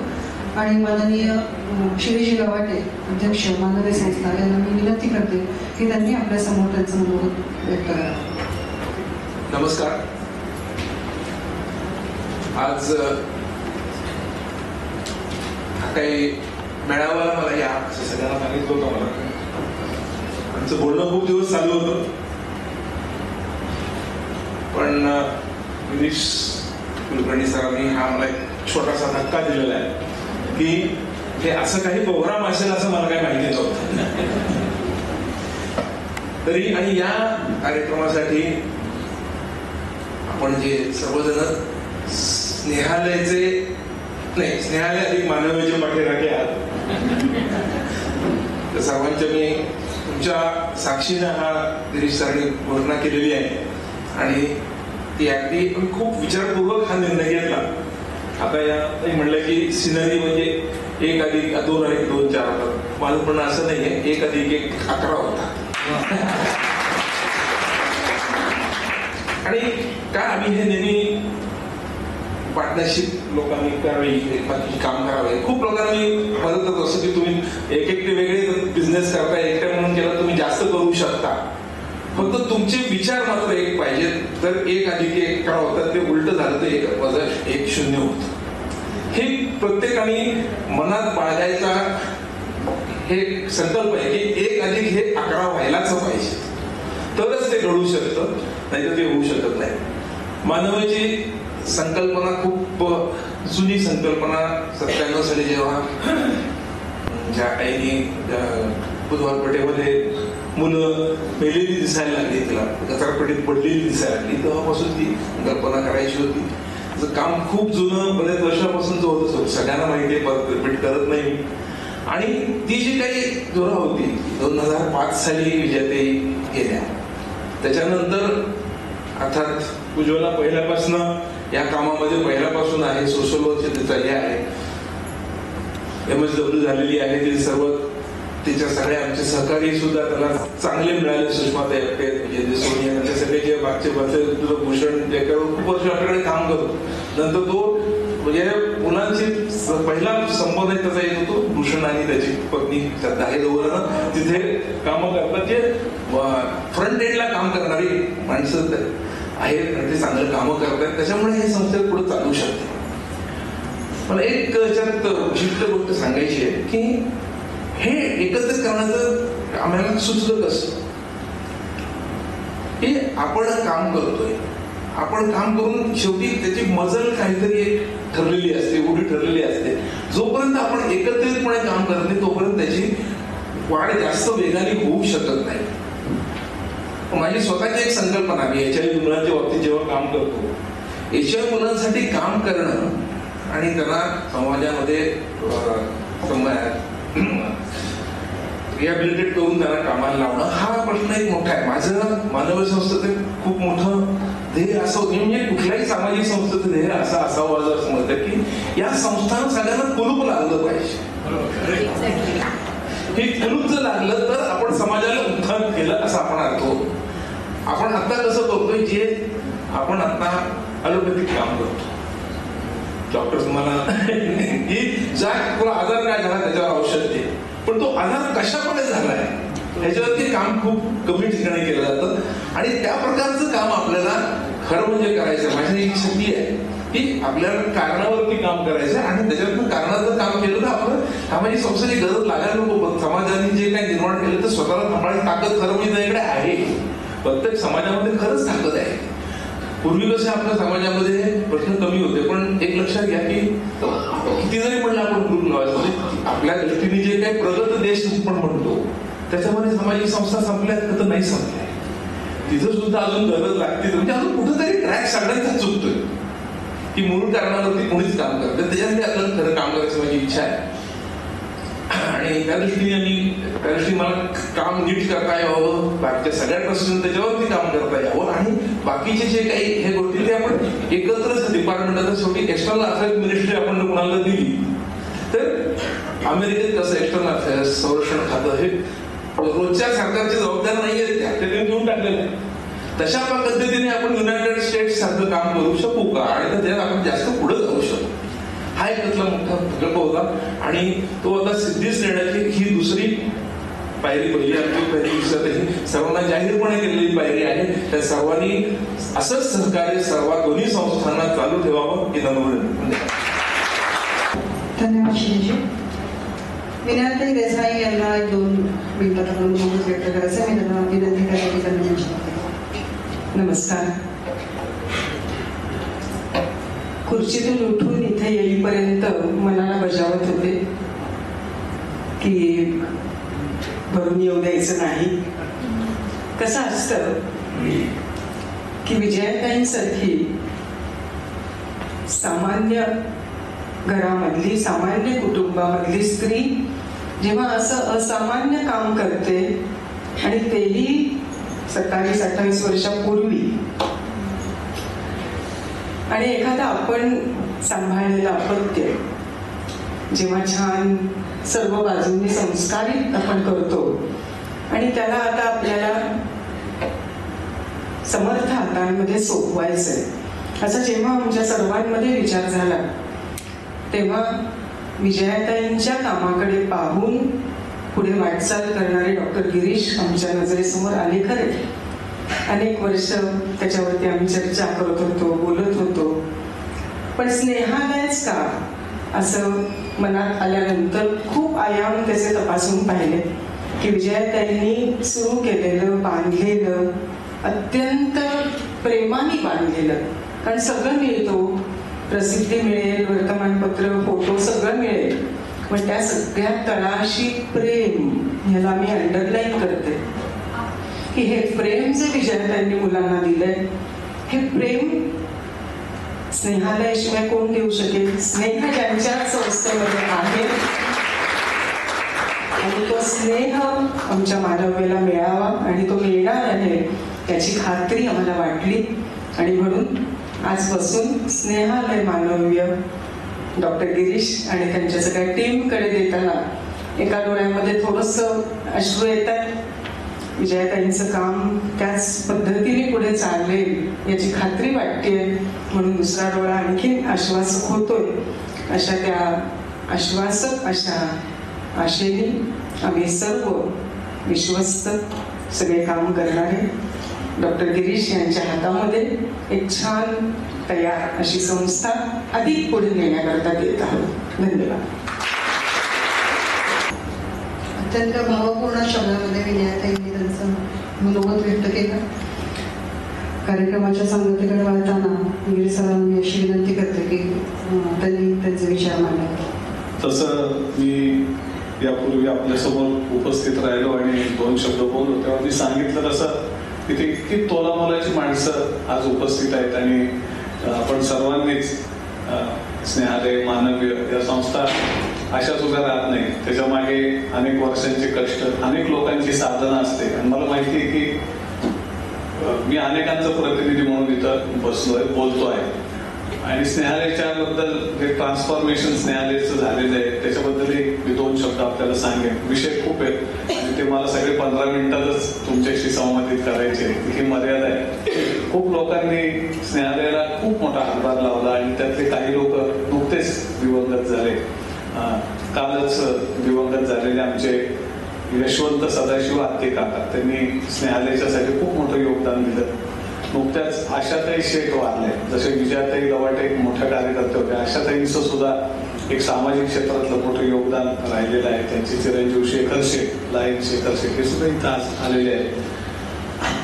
अनेक लोक मला आठवतात की जे आज या जगात नाहीये, पण त्यांचं खूप मोठं योगदान स्नेहालयाला मिळालं आणि खूप लोक आहेत ज्यांचं सगळ्यांचं प्रतिनिधी म्हणून मी आपल्या सगळ्यांशी काही एक संवाद करण्याचा प्रयत्न करतो. ही खूप भाग्याची गोष्ट असते की आपल्या संस्थेवरती कोणीतरी एवढा मोठा विश्वास टाकावा की ती परंपरा, ती लिगसी तुम्ही पुढे घेऊन जा.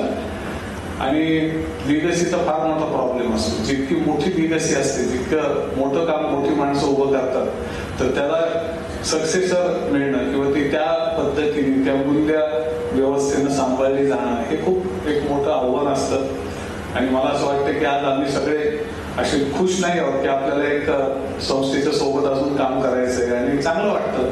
तसं नाही, जसं की एक नवीन हॉटेल टाकलं किंवा एक नवीन दुकान निघालं तर व्यावसायिक माणसाला आनंद वाटतो की अजून एक फॅक्टरी सुरू झाली. तशी अवस्था नाही. आम्हाला असं वाटतं अरे बापरे, आता आपल्याला फारच मोठी जबाबदारी पडलेली, कारण की एका खूप मोठ्या ध्येयवादी व्यक्तीनं, जसं त्याचा उल्लेख विजयाताईंनी केला, ते विजयाताईंनी उभारलेली अशी संस्था आहे. आणि लिगसी जपण्यासाठी आपल्याला स्वतःला अजून सक्षम करावं लागेल. सक्षम म्हणजे काय? आपली नैतिकता अजून जास्त वाढवायला लागेल, आपली प्रामाणिकता वाढवायला लागेल, आपल्यामध्ये करुणा आणि प्रेम अजून वाढवायला लागेल. मी जेव्हा 91-92 विजयाताईंबरोबर इथल्या बुधवार शुक्रवार पेठेमध्ये फिरायचो, ते किती सहजगत्या अतिशय सहज त्याचा तबला गल्लीत शिरायचा आणि खिजाड्यांचा हातात धरायचा. वेश्या महिला त्यांना येऊन हाताला धरून म्हणायचं नाही माझा चहा पिऊन जा अक्का, आणि त्या बसायच्या आणि कधी कधी आग्रह व्हायचा 2 घास पण खाऊन जा. त्यांना कधी संकोच वाटत नव्हता. ते किती सहजतेनं प्रत्येक माणसाशी प्रेमाचं नातं, स्पर्शाचं नातं जोडायच्या. आणि हे आव्हान काही सोपं नाही. बांधकाम करणं सोपं आहे, जागा मिळवणं सोपं आहे. जसं त्याचा उल्लेख विनयाताईंनी केला की त्याची प्रसिद्धी करणं तर आजकाल काय प्रत्येकाच्या हातात मोबाईल आलाय आणि कोणासाठी प्रसिद्धी अप्राप्य राहिलेली नाही. पण ते सगळं सोपं आहे. पण त्यांच्यासारखं त्यांच्या त्या पायवाटेवरून चालणं हे एक मोठं आव्हान आहे. पण श्रद्धेनं आम्ही चालत राहू आणि प्रामाणिकपणे चालत राहू, एवढंच या निमित्ताने सगळ्या स्नेहालय परिवाराच्या वतीनं मी आपल्याला सांगतो. स्नेहालय खूप ट्रान्सफॉर्म होते आणि त्या ट्रान्सफॉर्मेशनचं एक प्रतीक म्हणजे तुमच्या समोरच आहे की आता जयाताई स्नेहालयाच्या अध्यक्ष आहेत. जवळपास 30 वर्ष लालबत्ती, 25 वर्ष लालबत्ती भागातल्या महिलांसाठी त्यांनी खूप काम केले. त्या शिवनगर नावाच्या शेवगाव इथल्या लालबत्ती भागातच राहतात आणि त्या महिलांसाठी काम करतात. तिथलं स्नेहालयाचं केंद्र चालवतात. त्यांनी सगळा प्रवास पाहिलाय.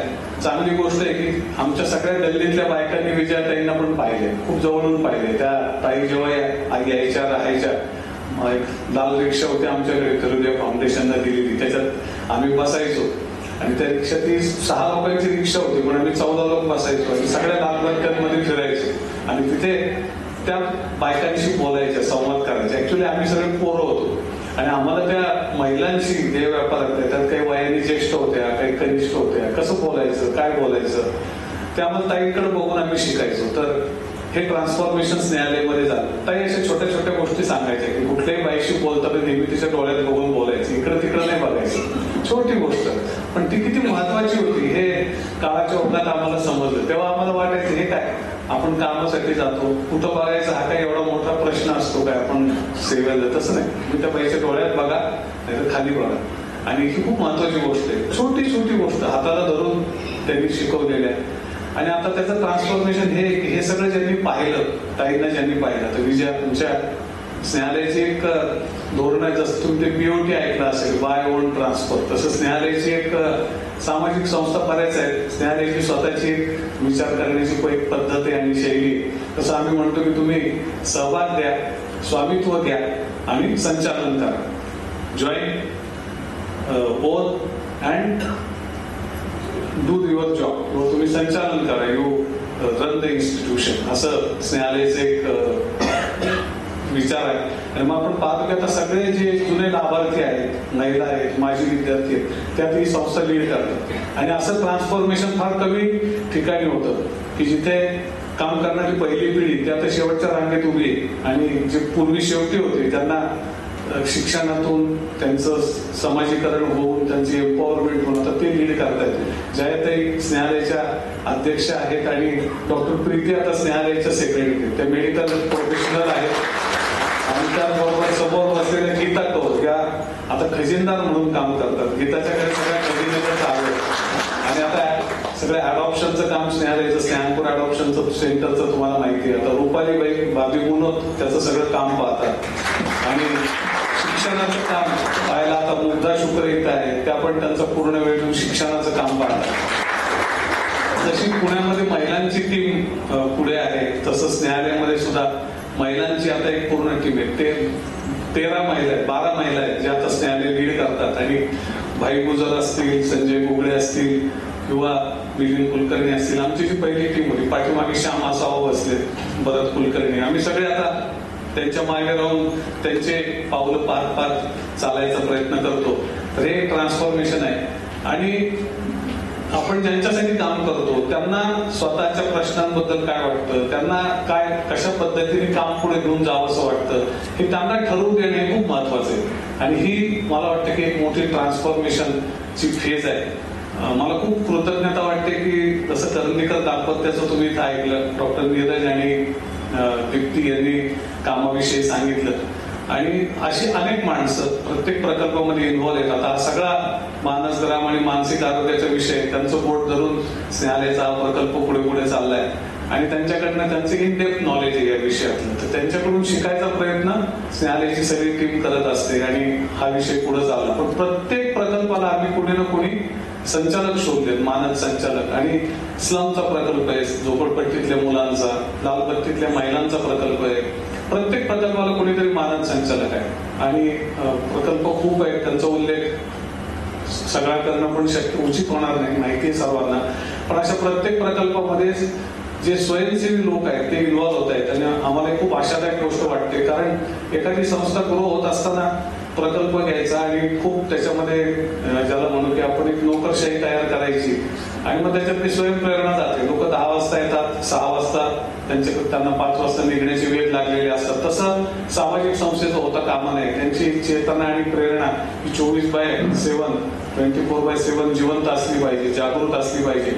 आणि म्हणून या दृष्टीनं अशी प्रेरणादायक माणसं ज्यांना काहीतरी करायची इच्छा आहे, अशी आत्मप्रेरित माणसं अशी स्नेहालयाने शोधण्याचा प्रयत्न केला. आणि आता तसे सगळे प्रकल्प हे रन होत आहेत. लाभार्थी आहेत जे लीड करतायत, त्यांना मदत करायला समाजातले सेवाभावी लोक आहेत. आणि एक प्रकारचं प्लुरलिस्टिक मॉडेल ऑफ लिडरशिप असं सगळं डेव्हलप केलं जाते.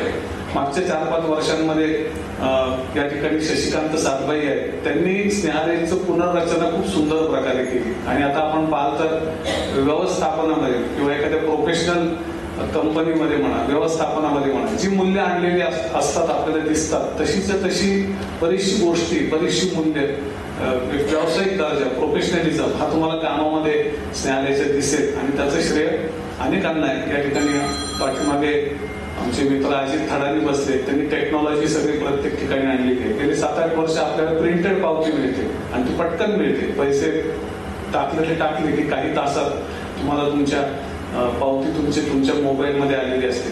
तर हे सगळं टेक्नॉलॉजीचा वापर, असं सगळं ट्रान्सफॉर्मेशन तर स्नेहालयामध्ये झालेलंच आहे आणि खूप वेगाने स्नेहालय बदलतंय. जवळपास 350 कर्मचारी, जवळपास 150 आपला व्यवसाय सांभाळून वेळ देणारे असे स्वयंसेवक आणि त्याचप्रमाणे जवळपास 40,000 लहान मोठे दाते जे आतापर्यंत आम्ही मिळवलेले. आतापर्यंतची संख्या तुम्हाला सांगतो. आणि त्याच्यामध्ये अगदी वाढदिवसाला छोटी 11 रुपयाची मदत देणारे लोक सुद्धा आहेत आणि अजून त्यापेक्षा मोठी मदत करणारे पण लोक आहेत. अनेक लोक फंड रेझर म्हणून स्नेहालयासाठी काम करतात. तर असा सगळा स्नेहालय परिवार आहे. पण याचा केंद्रबिंदू आहे माणूस. आणि आमची सगळ्यात मोठं जे साधन आहे कामाचं ते आहे, ज्याचा उल्लेख विनय त्यांनी केला की ते प्रेम आणि माणुसकी आणि स्पर्श. संस्थेत राहणाऱ्या माणसाला जर स्पर्श मिळाला नाही आणि प्रेमाची वागणूक मिळाली नाही तर त्याला किती तुम्ही चांगलं जेवण दिलं आणि किती चांगली त्याची लाईफस्टाईल चांगली करण्यासाठी तुम्ही राहण्याच्या किती चांगल्या सुविधा दिल्या त्या महत्वाच्या आहेत.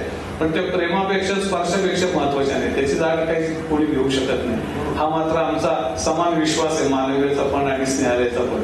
आणि तो भाव मनामध्ये ठेवून ही वाटचाल सगळी स्नेहालयाची चाललेली. आता एक नवीन फेज आहे आणि त्या नव्या फेजमध्ये या अमालगमेशन नंतर किंवा एकत्रीकरणानंतर अजून नवी कामं ही सुरू करण्याची गरज पडणार आहे. आणि मी आता शेवटच्या 10 मिनिटात फक्त त्याविषयी आपल्याशी संवाद करणार आहे. आपल्याला माहिती असेल की तुम्ही सगळ्यांनी आंतरराष्ट्रीय बालिका वर्ष हे झालं येते आणि त्या निमित्तानं युनिसेफनं पहिल्यांदाच जगातल्या सगळ्या मुलांच्या लैंगिक शोषणाचा एक अभ्यास केलेला होता आणि तो एक अहवाल त्यांनी आता मांडला. आणि त्या अहवालामध्ये असं म्हटलंय 2010 ते 2022 या काळामध्ये 2010 ते 2022 या काळामध्ये 120 देशांमध्ये हे सर्वेक्षण झालं. आणि या सर्वेक्षणामध्ये लक्षात आलं की जगामध्ये किती मुलांचं लैंगिक शोषण झालं असेल तर साधारणपणे आत्ताच्या घडीला एक्झिस्टिंग जी संख्या आहे, जगाची लोकसंख्या समजा आपण 750 कोटी असं धरलं तर 37 कोटी मुलींनी लैंगिक शोषणाचा अनुभव घेतला. 37 कोटी. त्याचबरोबर फक्त मुलींनी अनुभव घेतला असं नाही तर जवळपास 31 कोटी मुलांनी सुद्धा लैंगिक शोषणाचा अनुभव घेतला वयाचे 18 वर्ष पूर्ण होण्याच्या आधी. आणि त्याचबरोबर त्या सगळ्या मुलींचा जो हा अनुभव होता त्या अनुभवामुळे त्यांच्या आयुष्यामध्ये खूपसे प्रश्न निर्माण झाले आणि त्या प्रश्नांबरोबर त्यांना खूप काळ झगडावं लागलं. त्यांना अनेक गोष्टींची पॉपअप करून घेता आलं नाही. त्यांना दुसऱ्या लोकांशी जे नातं तयार करायचं असतं ते करण्यामध्ये पण बरेचसे प्रश्न आले. आणि मग ह्या सगळ्या प्रश्नांच्याकडं बघताना आपल्याला लक्षात येते की याच्यामध्ये प्रवृत्ती आहे, याच्यामध्ये एक असंवेदनशीलता आहे समाजाची, एक निर्ममता आहे. आणि या सगळ्याचा अनुभव घेणाऱ्या मुलांच्या बाबतीत जेव्हा आपण विचार करतो तेव्हा आपल्याला एक आकडेवारी पण धक्कादायक आहे की ज्याच्यामध्ये भारत येतो, आशिया खंड, त्याच्यामध्ये जवळपास अशा मुलांची संख्या 8 कोटी. आणि आपण जेव्हा म्हणतो की जगाचे प्रश्न जगात असं चाललंय तर आपल्याला असं वाटतं की हे जरा खूप लांब चाललं असेल नाही का. जग म्हणजे युरोप अमेरिकेत काहीतरी चाललं असेल, ते तसं नाहीये. आपण एक प्रकारे थोडीशी आपल्याला असं वाटतं की आपल्या अवतीभोवती प्रश्न नाही. आपण एका युटोपियामध्ये बऱ्याचदा जगण्याचा प्रयत्न करतो कारण आपल्याला स्वतःला शांत ठेवायचं असतं आणि ते ठेवलंही पाहिजे प्रत्येक माणसाने. पण जागरूकता पण पाहिजे की आपल्या अवतीभोवती काय घडतंय. आपल्यापासून थोड्या किलोमीटरवर एक बदलापूर प्रकरण घडत असतं. कुठल्याही शाळेत जा, कुठेही जा, म्हणजे इतकी तुम्ही नुसतं पेपर उघडा आणि तुम्हाला दिसेल की 2 वर्षाच्या मुलीची बलात्कार करून हत्या, 8 वर्षाच्या मुलीची बलात्कार करून हत्या, गँग रेप. आणि हे जे सगळं अवतीभोवतीचं वास्तव आहे हे सगळं आपल्याला त्याला ऍक्नॉलेज करायला पाहिजे. ही खूप गरज आहे. दुसरी एक महत्वाची गोष्ट म्हणजे स्नेहालय अनेक लोकांबरोबर अनेक कामं करतात. तुम्हाला सगळ्यांना माहिती असलेलं नाव म्हणजे स्वाती भटकर. त्यांनी पाणी फाउंडेशन आणि सत्यमेव जयते यामुळे तुम्हाला सत्यजित आणि स्वाती भटकर माहिती. तर ते सध्या एक रिसर्च करतायत की एकूण मुलांच्या हातामध्ये मोबाईल आहे आणि कोरोनाच्या काळात तर आपण मुलांना आवर्जून मोबाईल दिले तर त्याचा काय परिणाम झाला. आणि लक्षात आलं की जवळपास भारतासारख्या देशामध्ये 16 कोटी लोक मुलांनी म्हणजे शाळेत शिकणारे 10वीच्या आतल्या पण 15 वर्षाच्या आतल्या मुलांनी पोर्नोग्राफी पाहिलेली आणि त्याच्यातून एक त्या म्हणतात की जसं डॉक्टरांनी आता उल्लेख केला, डॉक्टर नीरज आणि दीप्ती, की भारतामध्ये मानसिक अनारोग्याचा किंवा मानसिक प्रश्नांचा पॅन्डेमिक चाललाय, तसा तो पोर्नोग्राफीचा एक पॅन्डेमिक चाललाय. आणि मग तुम्ही बघता की आरजी तर रुग्णालयामध्ये एका डॉक्टर वैद्यकीय अभ्यासक्रमातल्या मुलीची बलात्कार करून एखादी निवडून हत्या केली आणि मग तपासात निष्पन्न झाले की तो सगळ्या पोर्नोग्राफिक साईट बघत होता आणि त्याच्या मनावर परिणाम झालेला होता. मोठे मोठे गुन्हे तुम्ही पहा आणि तुमच्या लक्षात येईल, मानसिक अनारोग्य त्या गंभीर गुन्ह्यांच्या पायाशी आहे किंवा हे मोबाईल मधून झालेलं पोर्नोग्राफी करून मुलांचं झालेलं जे काही एक अवस्था आहे ती त्याच्यामध्ये कारणीभूत आहे. आता एक स्नेहानपूर अडॉप्शन सेंटरचं काम तुम्हाला माहिती आहे, पण तुम्हाला ऐकलं तर थोडं धक्का बसेल की आता 11 वर्षाच्या बालमाता येतात. जेव्हा काम नवीन सुरू झालं तेव्हा 16-17 वर्षांच्या बालमाता यायच्या. आता हे प्रमाण 11 वर्षांवर आले आणि हे अगदी रिअलिस्टिक आहे. आणि अजून एक गंभीर गोष्ट काय असते की बऱ्याचशा अशा प्रकारच्या ज्या अल्पवयीन मुली येतात किंवा बालमाता येतात प्रेग्नन्सीमुळे. आता बरेच कायदे झाले, PCPNDT तुम्हाला माहिती, पॉक्सो तुम्हाला माहिती, या सगळ्याच्या तपशिलात मी जात नाही. पण आता ह्या ज्या मुली येतात त्यांच्या कुटुंबातल्या व्यक्तीने त्यांचं लैंगिक शोषण केलेलं असतं. म्हणजे आताचा काळ कसा आलाय की आपण म्हणावं की देश सुरक्षित आहे का, नाही, समाज सुरक्षित आहे का, प्रश्नचिन्ह आहे. कुटुंबाच्या आत मुलं मुली सुरक्षित आहेत का, तर याचं एकदम 100% कोणतं उत्तर देण्यासारखं आता काळ राहिलेला नाही. आणि हा इतका झपाट्याने बदलता काळ आहे. या काळामध्ये आपण सर्वजण काम करतो, आपण सगळे संवेदनशील माणसं जगतो. तुम्ही सर्वांनी कालचा आजच्या बातम्या वाचल्या असतील की सुप्रीम कोर्टाने खूप महत्वाचा निर्णय एका सामाजिक प्रश्नावर दिला आणि ज्या प्रश्नावर स्नेहालय आता उडान नावाच्या एका प्रकल्पामार्फत खूप भारी काम करते. आणि तो प्रश्न म्हणजे बालविवाहाचा प्रश्न. सुप्रीम कोर्टच्या 3 जजेसनी सांगितलं की राज्यांनी आणि जे महिला बाल विकास विभाग आहे असं वाटतं की त्यांनी आतापर्यंत काहीच काम केलेलं नाही, नुसतेच कायदे आहेत आणि ते कायदे अलमाऱ्यांमध्ये पडलेले आहेत, प्रत्यक्षात काही कायदे होत नाहीत. कारण सुप्रीम कोर्टाच्या समोर एक जुना कोर्ट होता एका रखमाबाई नावाच्या बाईचा आणि तो जस्टिस चंद्रचूड यांनी कोर्ट केला. ती केस होती 1864ची. रखमाबाई म्हणजे अशी स्त्री जिने भारतातला पहिला घटस्फोट मिळवला कोर्टामध्ये जाऊन. तर त्या बाईने लिहिलं की माझा कुठलाही दोष नसताना माझं 12व्या वर्षी लग्न लावून दिलं, माझ्यावर किती अत्याचार झाले ते मी घेऊ शकत नाही कारण ते सभ्य समाज वाचू शकणार नाही. आणि आता माझा कोणताही दोष नसताना सगळे मला दोष देत आहेत आणि मी जे नाहीये ते मला म्हटलं जातं. मी नाहीये ते म्हटलं जातं म्हणजे जी बाई घटस्फोट मागते तिला मागच्या काळात समाज काय म्हणत होता आपल्याला माहिती आहे, त्याच्याबद्दल काय बोलण्याची आवश्यकता नाही. तिला कोर्ट केलं निकालामध्ये आणि त्यांनी सांगितलं की आता बदललं पाहिजे सगळं आणि आता हे बालविवाह थांबवले पाहिजेत. आपण स्वातंत्र्याला आता 78-79 वर्ष झाली आणि किती आपण प्रगती केलेली आहे, किती चंद्रावर गेलोय, मंगळावर शोध चाललाय की आपल्याला जाता येईल का. आता खूप इंटरकॉन्टिनेंटल बॅलिस्टिक मिसाईल बनलेली आहे, इथं बसून कोणालाही आपण उडवू शकतो. पण आपण भारतातले बालविवाह थांबवू शकतो का आजही. आता त्याला बरीच कारणं आहेत. पण कोर्टाने आजपासून सांगितलं की आता तुम्ही ऍफिडेव्हिट त्या कारण सांगू नका की आमच्या समाजात अशी पद्धत असते, त्या कुटुंबाची अशी अडचण असते, मग ती मुलगी कोणाच्या तरी प्रेमात पडली आणि दुसऱ्या जातीच्या मुलाबरोबर पळूनच जाणार होती, काही सांगू नका, ते स्टॉप करा. कारण की हा बाल लैंगिक शोषणाचा प्रकार आहे. जर तुम्ही त्या लहान मुलांना त्यांचे बालविवाह थांबवू शकत नसाल तर अजूनही आपण 100-125 वर्षांपूर्वीच्या त्या सामाजिक प्रश्नांवर आजही कोर्ट निर्णय देत आहे, आजही पिटिशन दाखल करावे लागतात.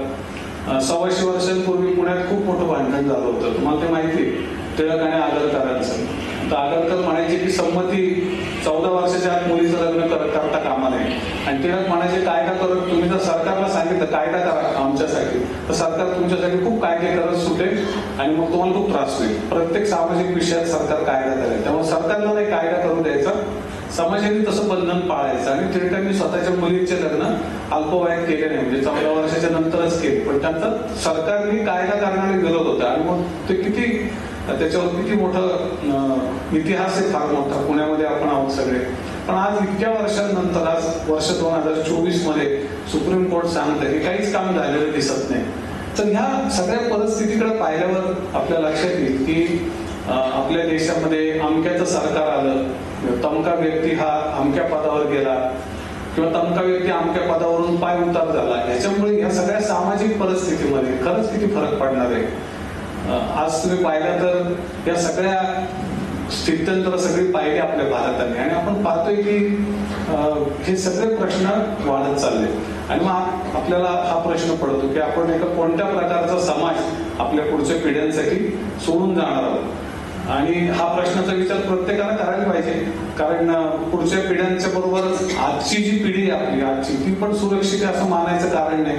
आपण शिक्षण देऊ शकतो, घरामध्ये आपण संस्कार देऊ शकतो, त्यांच्यामुळे कोणाचं नुकसान होणार नाही, कोणाचं शोषण होणार नाही, यासाठी आपण पुष्कळ काळजी घेऊ शकतो, निश्चित घेऊ शकतो. पण त्यांना जगामध्ये जगताना आपण असताना आणि आपल्या पश्चात काय अनुभव येतील याची कोणती शाश्वती आपण घेऊ शकतो का किंवा देऊ शकतो का, याचं उत्तर दुर्दैवाने नकारार्थी आहे. पण ही जबाबदारी आता कोण स्वीकारणार आपल्याला उत्तर नाही दिसत. हे थांबणार आहे का माहित नाही, कोण थांबवणार आहे माहित नाही. तर या सगळ्याचं उत्तर असं आहे की एक सिव्हिल सोसायटी हे थांबवू शकते. उत्तम कायदे आहेत, कायद्यावर अंमलबजावणी करायला आपल्या देशामध्ये सिव्हिल सोसायटीने आजही साक्षीदार मिळत नाही, पंच मिळत नाही आणि म्हणून बाललैंगिक शोषण असेल किंवा महिलांवरच्या अत्याचारांचे गुन्हे असतील त्याच्यामध्ये आरोपीला शिक्षाच होत नाही. आणि मग आपण म्हणायला मोकळे असतो की आपण इथे बसलेले लोक नाहीत, जे बाहेर लोक असतात जे कुठल्याही सोशल प्रोसेस पासून लांब राहतात आणि ते फक्त भाष्य करत असतात. मग ते म्हणतात की आपल्या देशात पोलीस पैसे खातात, ज्युडिशियरी भ्रष्ट झाली आहे, मीडिया काहीच लक्ष देत नाही, दुसऱ्याच विषयांवर छापत राहतो. पण सिव्हिल सोसायटी म्हणून आपले त्या लोकांपैकी किती लोक जाऊन पोलीस स्टेशनमध्ये सांगतात किंवा मुलाची केस असेल, महिलेची केस असेल तर साक्षीदार आणि पंच म्हणून आम्ही यायला तयार आहोत. तर अशी सिव्हिल सोसायटी आपल्या देशामध्ये दुर्दैवानं नाही. आणि आपल्याला आपल्या देशातल्या या अशा महिलांचं, अशा मुलांचं शोषण रोखण्यासाठी खूप काही काम करण्याची गरज आहे. आणि म्हणून मानवी असेल, न्यायालय असेल, अशा संस्थांच्या सोबत जोडून घेणं आणि काम करणं ही खूप महत्वाची काळाची गरज आहे. हे देशाचं काम आहे, हे भारत मातेचं काम आहे, हे खऱ्या अर्थाने समाजाचं काम आहे. आणि आपण मदत तर सर्वजण करताच आहात, त्याच्याविषयी किती शब्द कृतज्ञतेचे बोलले तरी ते कमीच आहे. कारण न्यायालयाला आणि मानवीयला जेव्हा फार ओळख नव्हती तर मानवीय तरी विजयाताईंमुळे खूप परिचित आहे पुण्यामध्ये. तर न्यायालयाला जेव्हा ओळख नव्हती तेव्हा लोकांनी तिला मदत केली. ते कल्पनेवर विश्वास ठेवणं फार अवघड असतं. तुमच्या समोर काही ऍक्टिव्हिटी झाली असेल, बिल्डिंग झाली असेल तर तुम्ही त्याला मदत पटकन करतात लोक, कारण दिसतं ते. पण एखादी माणसं किंवा तरुण मुलं जेव्हा कल्पना घेऊन लोकांकडे जातात तेव्हा विश्वास ठेवणं अवघड असतं, पण तो लोकांनी ठेवला. पण आता या पुढचा टप्पा कसा आहे, या पुढच्या टप्प्यामध्ये आपल्याला सर्वांना जे आपल्या कुवतीनुसार शक्य आहे, वय काही असू द्या, आपण कुठल्याही वयाच्या टप्प्यावर असू शकता किंवा आपण कुठल्याही प्रोफेशन मध्ये असू शकता, पण आपल्याला सगळ्यांना एकत्र येऊन अशा प्रकारच्या घटना समाजामध्ये घडू नयेत म्हणून एका सिव्हिल सोसायटीचं काम केलं पाहिजे. आणि न्यायालय अशा प्रकारच्या सिव्हिल सोसायटीची बांधणी जागोजागी करते.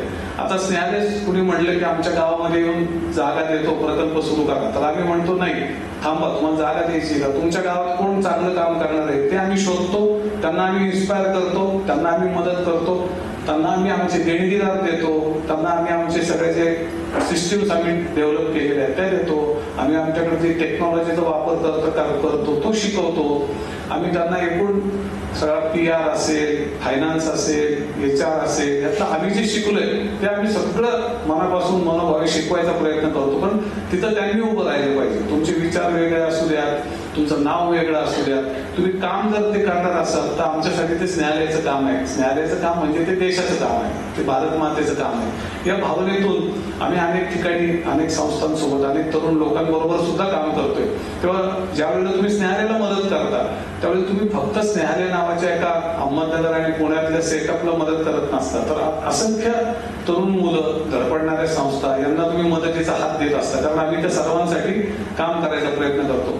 सातबाई सालांच्या बाबतीत मी सांगेन की त्या आनंदवन सारख्या संस्थेसोबत सुद्धा व्हॅल्यू ऍडिशन साठी काम करतायत. आणि आता तर एक चॅप्टर सुरू होतोय न्यायालयामध्ये ज्याच्यामध्ये 90 संस्थांचं ट्रेनिंग होईल, सक्षमीकरण होईल. कारण खूप लोकांना हौस आहे काम करायची, पण कसं करायचं, काय करायचं, काय चॅलेंजेस येतात.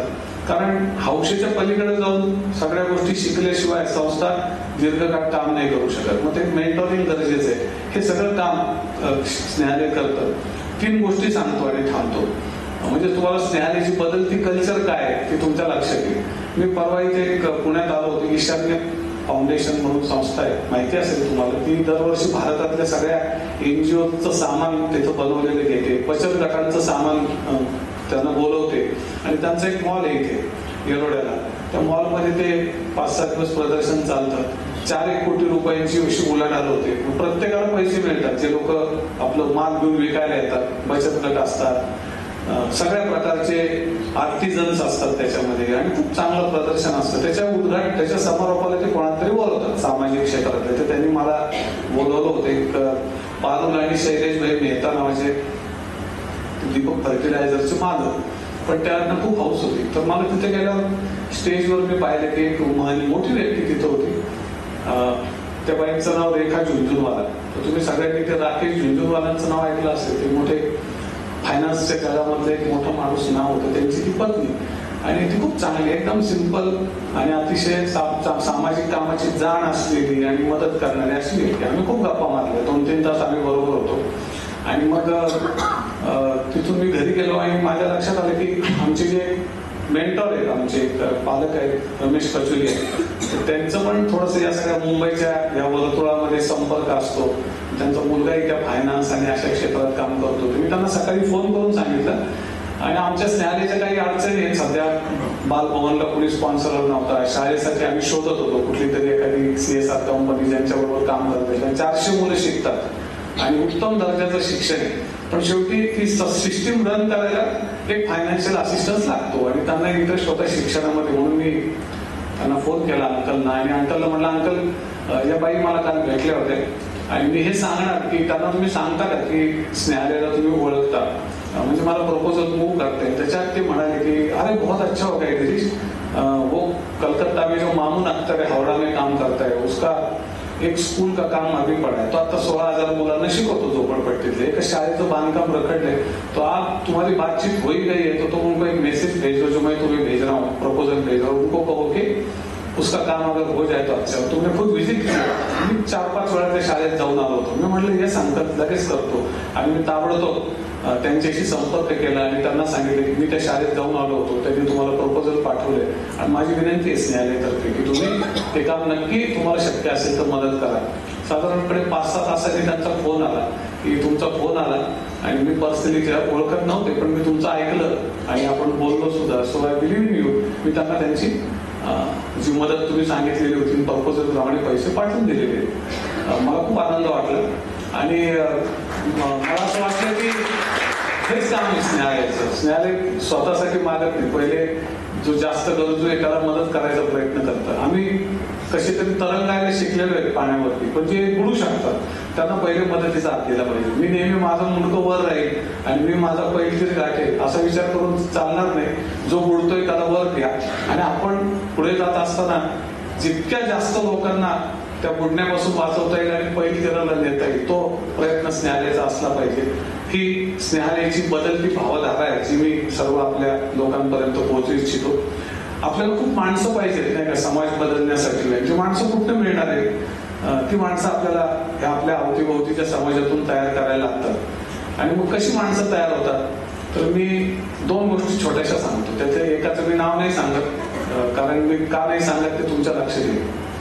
आम्ही खूप वर्ष असं म्हणायचो की जसं विजयाकडे म्हणायचं की तुम्हाला जर त्यांच्यासाठी काम करायचं असेल तर त्या वेश्यांच्या घरी तुम्हाला जाऊ शकता का, त्यांच्याशी तुम्ही बोलू शकता का, त्यांना तुम्ही आपलं समजू शकता का, त्यांच्या ताटाबरोबर तुम्ही बसून 2 घास खाऊ शकता का, त्यांनी केलेलं चहा पिऊ शकता का. तर तुम्हाला भीती वाटते, किळस वाटते, स्टेटसच्या तुमच्या कल्पना आड येतात. तशा आड येत असतील तर तुम्ही स्वतःवर काम करा, मग तुम्ही लोकांवर काम करा. तुम्ही एकदम लोकांवर कामच करू नका. त्या जरा बोलायला परकड असायचे आणि काही लोकांना ते आवडायचं, काही लोकांना ते आवडायचं नाही. आम्ही त्यांच्यात खूप मजा घ्यायचो आणि खूप शिकायचो. ते खरं बोलायचं नाही. तसं आम्ही नेहमी म्हणायचो की आपण इथपर्यंत जर आणलं, म्हणजे सुरुवातीला स्नेहालय माझ्या घरात सुरू केलं तेव्हा लालबत्तीतल्या काही महिला होत्या, मुलं होती, HIV बाधित होती आणि याची कुठं ना कुठं रूट जो होता तो त्या ताईंच्या रिॲक्शन मध्ये होता. तुम्हाला काम करायचं असेल तर तुम्हाला स्पर्श करता आला पाहिजे, तुमची खेळच गेली पाहिजे आणि मग स्वतःवर काम करा. मग तर मी आम्ही ते केलं आणि मी तो प्रयोग केला होता सुरुवातीला. मला खूप आनंदही वाटला त्यावेळेला की आपण नुसतं मोठा गोष्ट ऐकून काय उपयोग नसतो, काहीतरी करायला पाहिजे. पण आम्ही असं म्हणायचो की आजच्या काळामध्ये खूप भारी गोष्ट काय असू शकते की ज्याच्यामुळे आपलं आपली जी आपुलकी आहे, आपल्या मनातलं जे प्रेम आहे, किंवा आपण म्हणतो की आपलीच माणसं आहे हे सिद्ध होईल. तर खरं तर आम्ही म्हणायचो की ह्या सगळ्या ज्या लालबत्तीतल्या महिला आहेत त्यांना कोणीतरी आपलं म्हटलं पाहिजे. पण लोक येतात आणि त्यांच्याशी परमनंट संबंध करण्याची कोणाची इच्छा नसते, कोणी त्यांच्याशी लग्न करत नाही. तर लग्न करायला पाहिजे आणि तरच आपण म्हणू शकतो की त्यांना घरात घ्यायला पाहिजे. असं जो करेल त्याला आम्ही खूप मोठे आवड देऊ असं आम्ही म्हणायचो, कारण ही खूपच अशक्य गोष्ट वाटत होती. आमच्या बरोबर काम करणारा आमचा एक सहकारी होता, अनेक वर्ष काम करत होता. त्यांनी MSW केलं, मग त्यांनी टाटा इन्स्टिट्यूटचा एक चाइल्ड केअरचा डिप्लोमा केला. अतिशय सिन्सिअर आणि चांगला मुलगा, सोलापूर जिल्ह्यात आमच्या इथं आलेला, तो आमच्या गप्पांमध्ये असायचा. आणि त्यांनी विचारलं की हे जे आपण विचार करतो ती खरंच आपण असा विचार करतो, म्हणून खरंच असा विचार करतो आपण, आम्हाला जमलेलं नाही पण आम्ही विचार मात्र असा खरंच करतो. त्यांनी सांगितलं की आपल्या इथे एक महिला आहे, एक मोठी मुलगी, ऑलरेडी ती बऱ्याच ट्रॉमामधनं तिथपर्यंत आलेली आहे आणि ती HIV बाधित आहे ती महिला, आणि तिची मुलगी मात्र निगेटिव्ह आहे. तर मी विचार करतोय की तिच्याशी लग्न करावा. माझ्या अंगावर काटा सरकत. म्हटलं अरे बापरे, म्हणजे हे ठीक आहे की एखाद्या देहव्यापारातल्या आवडलेल्या मुलीशी एखाद्या व्यक्तीनं लग्न करणं, आपण प्यासा वगैरे सिनेमा पाहिलेले, ते थोडं सिनेमॅटिक असतं, कधी कधी म्हणजे खूप छान होतं, सगळं चांगलं होतं, अशी उदाहरणं मला माहिती. पण हे जरा वाढत होतं. एक तर ती स्त्री त्याच्यापेक्षा वयाने मोठी, दुसरं म्हणजे ती HIV बाधित आणि तिची ऑलरेडी एक मोठी मुलगी. तर आम्ही म्हणलो बघ आता नाही म्हणावं तर एका चांगल्या गोष्टीपासून आपण एखाद्या माणसाला एका उदात्त गोष्टीपासून कसं परावृत्त करायचं असं, आणि हो म्हणावं तर त्याचं जीवन संकटात, कारण बाई HIV पॉझिटिव्ह. काय म्हणले बघ बाबा, ह्या बाबतीत तू तारतम्याने निर्णय घे. आता हा खूप बळवाट होते आमच्यासाठी नाही का, तू तारतम्याने निर्णय घे, तू योग्य निर्णय घे, म्हणजे आम्ही तुझी पाठराखण करू. सगळ्या बोगस गोष्टी होत्या. पण आम्ही त्या बोगस गोष्टी त्याला म्हणालो की तू योग्य विचार कर आणि मग आपण तू ठरव. त्याने सांगितलं की या पुढच्या महिन्यात मी लग्न करतो, तुम्हाला शक्य झालं तर या. पोटात गोळा आला आमच्या. त्यांनी लग्न केलं. आज तो आणि त्याची पत्नी आणि त्याची ही अडॉप्टेड मुलगी, म्हणजे त्या पत्नीची पहिली मुलगी, हे सगळे एकत्र प्रकल्पामध्ये राहतात. आणि मी काहीतरी जगा वेगळं केलं याचा भाव सुद्धा त्या मुलाच्या मनात नाही. तो इतका प्रेमाने राहतो, इतका सहसीने राहतो. एक मुलगा होता, आम्हाला फोन आला की तुमचा एक मुलगा आहे, मानसिक आजारी आहे आणि तो फक्त स्नेहालय म्हणतो, पण तो एकदम त्याची अवस्था काही चांगली नाही, तो कठीण अवस्थेत आहे. आम्ही गेलो. एक मुलगा होता जन्मजात, त्याला असे दुर्धर आजाराने पीडित होता आणि तो संस्थेमध्ये राहत होता बरेच वर्षांनंतर. 18 वर्षाचं झाल्यावर मुलं रागाने आणि हट्टाने संस्था सोडतात काही मुलं, आणि त्याचं महत्वाचं कारण काय असतं माहितीये का, की संस्थेमध्ये मोबाईल वापरायची परवानगी नसते. आणि हा फार भयंकर मोठा मुद्दा आहे. लोक अन्न पाण्या वाचून राहू शकतात, पोरं त्यांना मोबाईल वापरायला द्यायचं नाही असं तर बंधन घातलं तर घरात सुद्धा दंगल होते. पेपरमध्ये बातम्या वाचतात की आईने मोबाईल काढून घेतला म्हणून 13 वर्षाच्या मुलांनी फॅनला टांगून आत्महत्या केली. किती स्टोरी आहेत, त्याचं काही सांगण्यात माझ्या नाही, माहिती आहे सगळ्यांना. तर तो मुलगा आहे, त्याला आम्ही तो हत्ती असंच गेला. मग नंतर सापडला आम्हाला 2-3 वर्षांनी. फोन केला, आम्ही सांगितलं जा त्याला घेऊन ये. आणि तो बघितलं तर तो ARTच्या गोळ्या घेत नव्हता, म्हणजे जे अँटीरिट्रोव्हायरल ट्रीटमेंट. तो भयंकर मानसिक आजारी होता. मग आमच्या डॉक्टर करंदीकरांनीच त्याच्यावर काम केलं, नीरजनी, आणि त्याच्यानंतर तो ठीकठाक झाला. मग त्याला म्हणलं आता मग तुला गोळ्या घ्यायच्या आणि ARTचे उपचार घ्यायचे. तर तो आता मानसग्राममध्ये राहतो. तो मानसग्राममध्ये राहिला आणि अल्पावधीत तो उत्तम ड्रायव्हर झाला, तो उत्तम केअर गिव्हर झाला. तो रस्त्यावरून पेशंट आणण्यासाठी पिकअप करायला लागला. आणि मग आम्हाला आता तिकडे तुम्हाला माहिती की ठाणे जिल्ह्यात शहापूर तालुक्यामध्ये एक बेल्ट आहे ज्या ठिकाणी कातकरी आदिवासी लोक राहतात. तिथे स्नेहालयाला एक जागा मिळाली, तिथला एक प्रकल्प सुरू केला. त्याला सांगितलं तू तिथे जा. तो तिथे राहतो आणि तिथे राहून तो सगळं करतो, हिशोब बघतो, कन्स्ट्रक्शन बघतो, प्लांटेशन शिकला, तो पॉलिहाऊसची मॅनेजमेंट शिकला. आता तो दूध काढणं कसं असतं ते शिकायला गेलाय.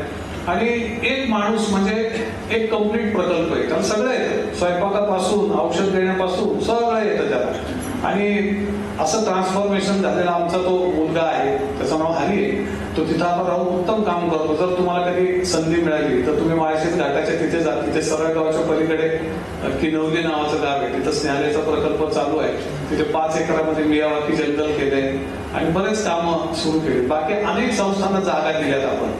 एक संस्था कातकरी लोकांच्या सांस्कृतिक आणि आर्थिक रोजगाराच्या विषयावर काम करते. एक हायफाय फाउंडेशन आहे. 400 आदिवासी मुलांची क्रीडा प्रबोधिनी त्यांनी उभारण्याला सुरुवात केलेली आहे. त्याला स्नेहालयाने जागा दिली.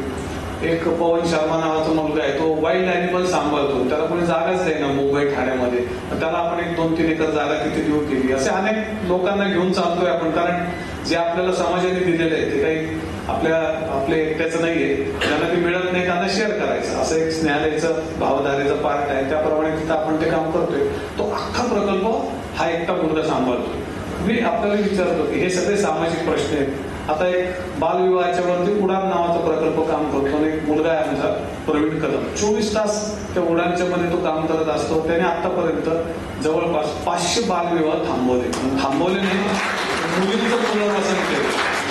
आता ते शिकायला सगळे दुसऱ्या जिल्ह्यांमधून लोक येतात. आणि आता सुप्रीम कोर्टाचा निकाल पाहिल्यावर तर आम्ही त्याची पाठ थोपडली की जवळपास 5-6 वर्षापासून त्यांनी हेच काम जे सुप्रीम कोर्ट म्हणतंय असं झालं पाहिजे, तसं झालं पाहिजे, ते सगळं काम ऑलरेडी केलेले आहेत. आम्ही ते रोल मॉडेल त्याचं तयार आहे. आता त्याला म्हणलं की हे तू इंग्लिशमध्ये ड्राफ्ट करून पाठवून दे, याच्यामध्ये प्रॅक्टिकल काय काय अडचणी येतात. ते सगळं त्यांनी जे आज सांगितलं करायला ते सगळं आपण करतोय. तर अशी जी माणसं आहेत ही समाजामध्ये कुठे तयार होणार आहे? तो HIV बाधित महिलेशी लग्न करणारा आमचा तरुण मुलगा, किंवा त्याच्या मुलीचं पण पालकत्व घेणारा तो मुलगा, किंवा मानसिक आजारी असून HIV असून नवं काम सगळे कामं शिकणारा आणि काम करणारा मुलगा, आणि तो दुसऱ्यासाठी काम करतो.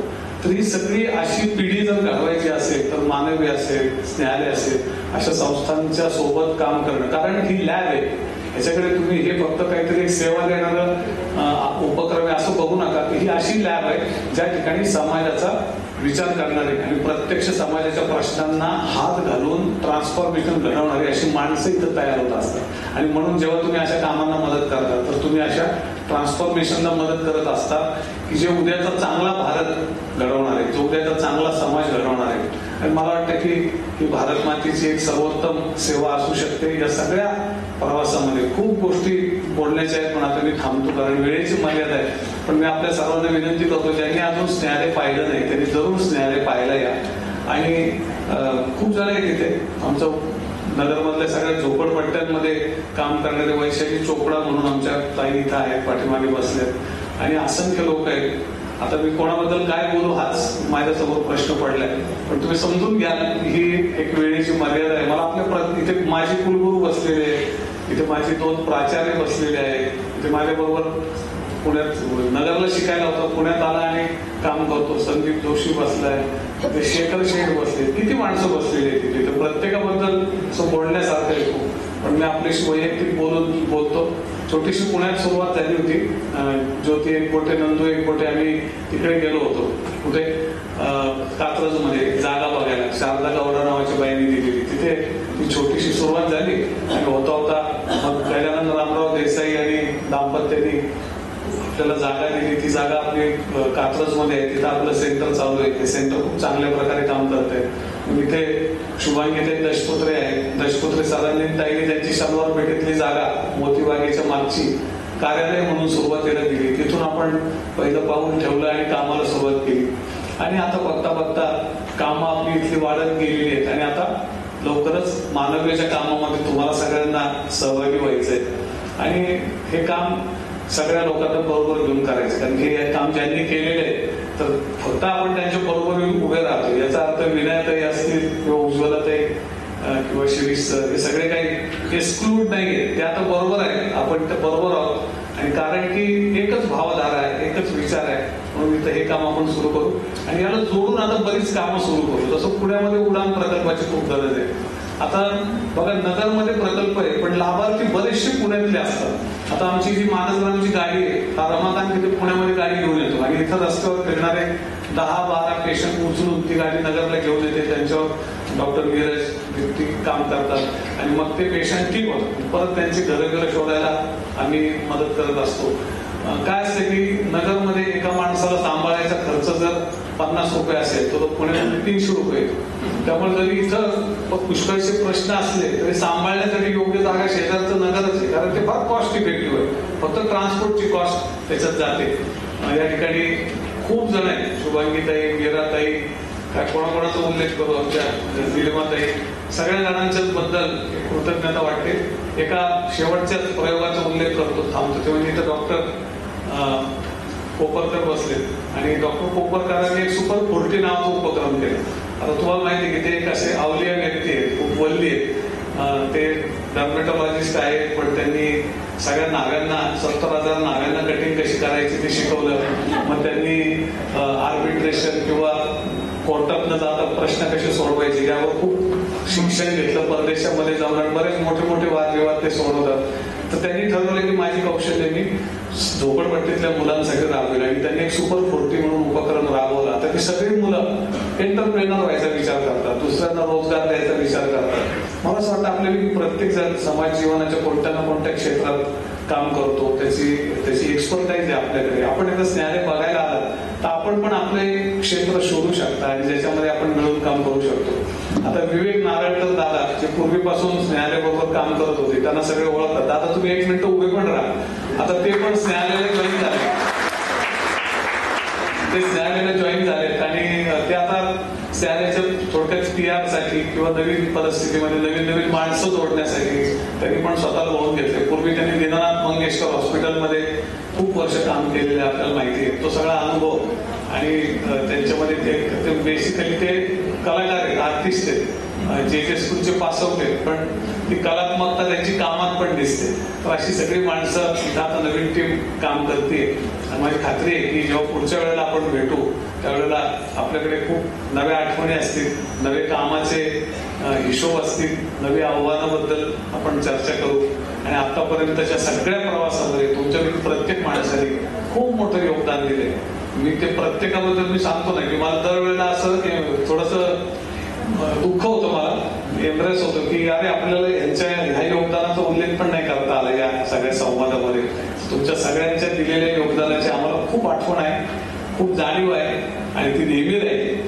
आणि तुम्ही आता अशी स्नेहालयाची पाठराखण करत राहा आणि स्नेहालय मानवीची पाठराखण आपण करत राहा अशी विनंती मी मंडळींना करतो आणि आपली रजा घेतो. आधी पाठीमागे पुस्तकं आहेत, कदाचित आव्हान आधी केलं असेल, पण तुम्हाला जी पुस्तकं आवडत आहेत, जेवढी आवडत आहेत, तुम्हाला जे आवडतात ती पुस्तकं तुम्ही नक्की घेऊन जा. तुमचं वाचून झालं की तुम्ही तुमच्या मित्रमंडळींना सुद्धा ती वाचायला देऊ शकता. आणि केव्हाही तुम्ही प्लॅन करा आणि नगरला या. Last but not list, Shilpa किंवा मानसी चंदगडकर ही धाडसानं अनेक कामं करत असते आणि मला वाटतं या पुढच्या काळामध्ये अशा अनेक धाडसं दाखवण्याची एक संधी मिळणार आहे, कारण आता मानवीच्या सोबत स्नेहालयाला काम करायचंय. तर मला असं वाटतं की आपण सर्वजण नवीन आव्हानं स्वीकारायला नक्कीच तयार असू. या सगळ्या कामासाठी पुन्हा एकदा तुम्हाला खूप खूप धन्यवाद. तुम्ही तुमचा अनमोल वेळ काढून आज संध्याकाळी इथं आलेला आहात. तुमच्या सगळ्यांच्या बद्दल अपार कृतज्ञता. येणाऱ्या दिवाळीच्या तुम्हाला सर्वांना खूप खूप शुभेच्छा आणि आपण असंच भेटत राहू. Thank you so much. म्हणे जो पुरी जिका रंजले गांजले ताची म्हणे जो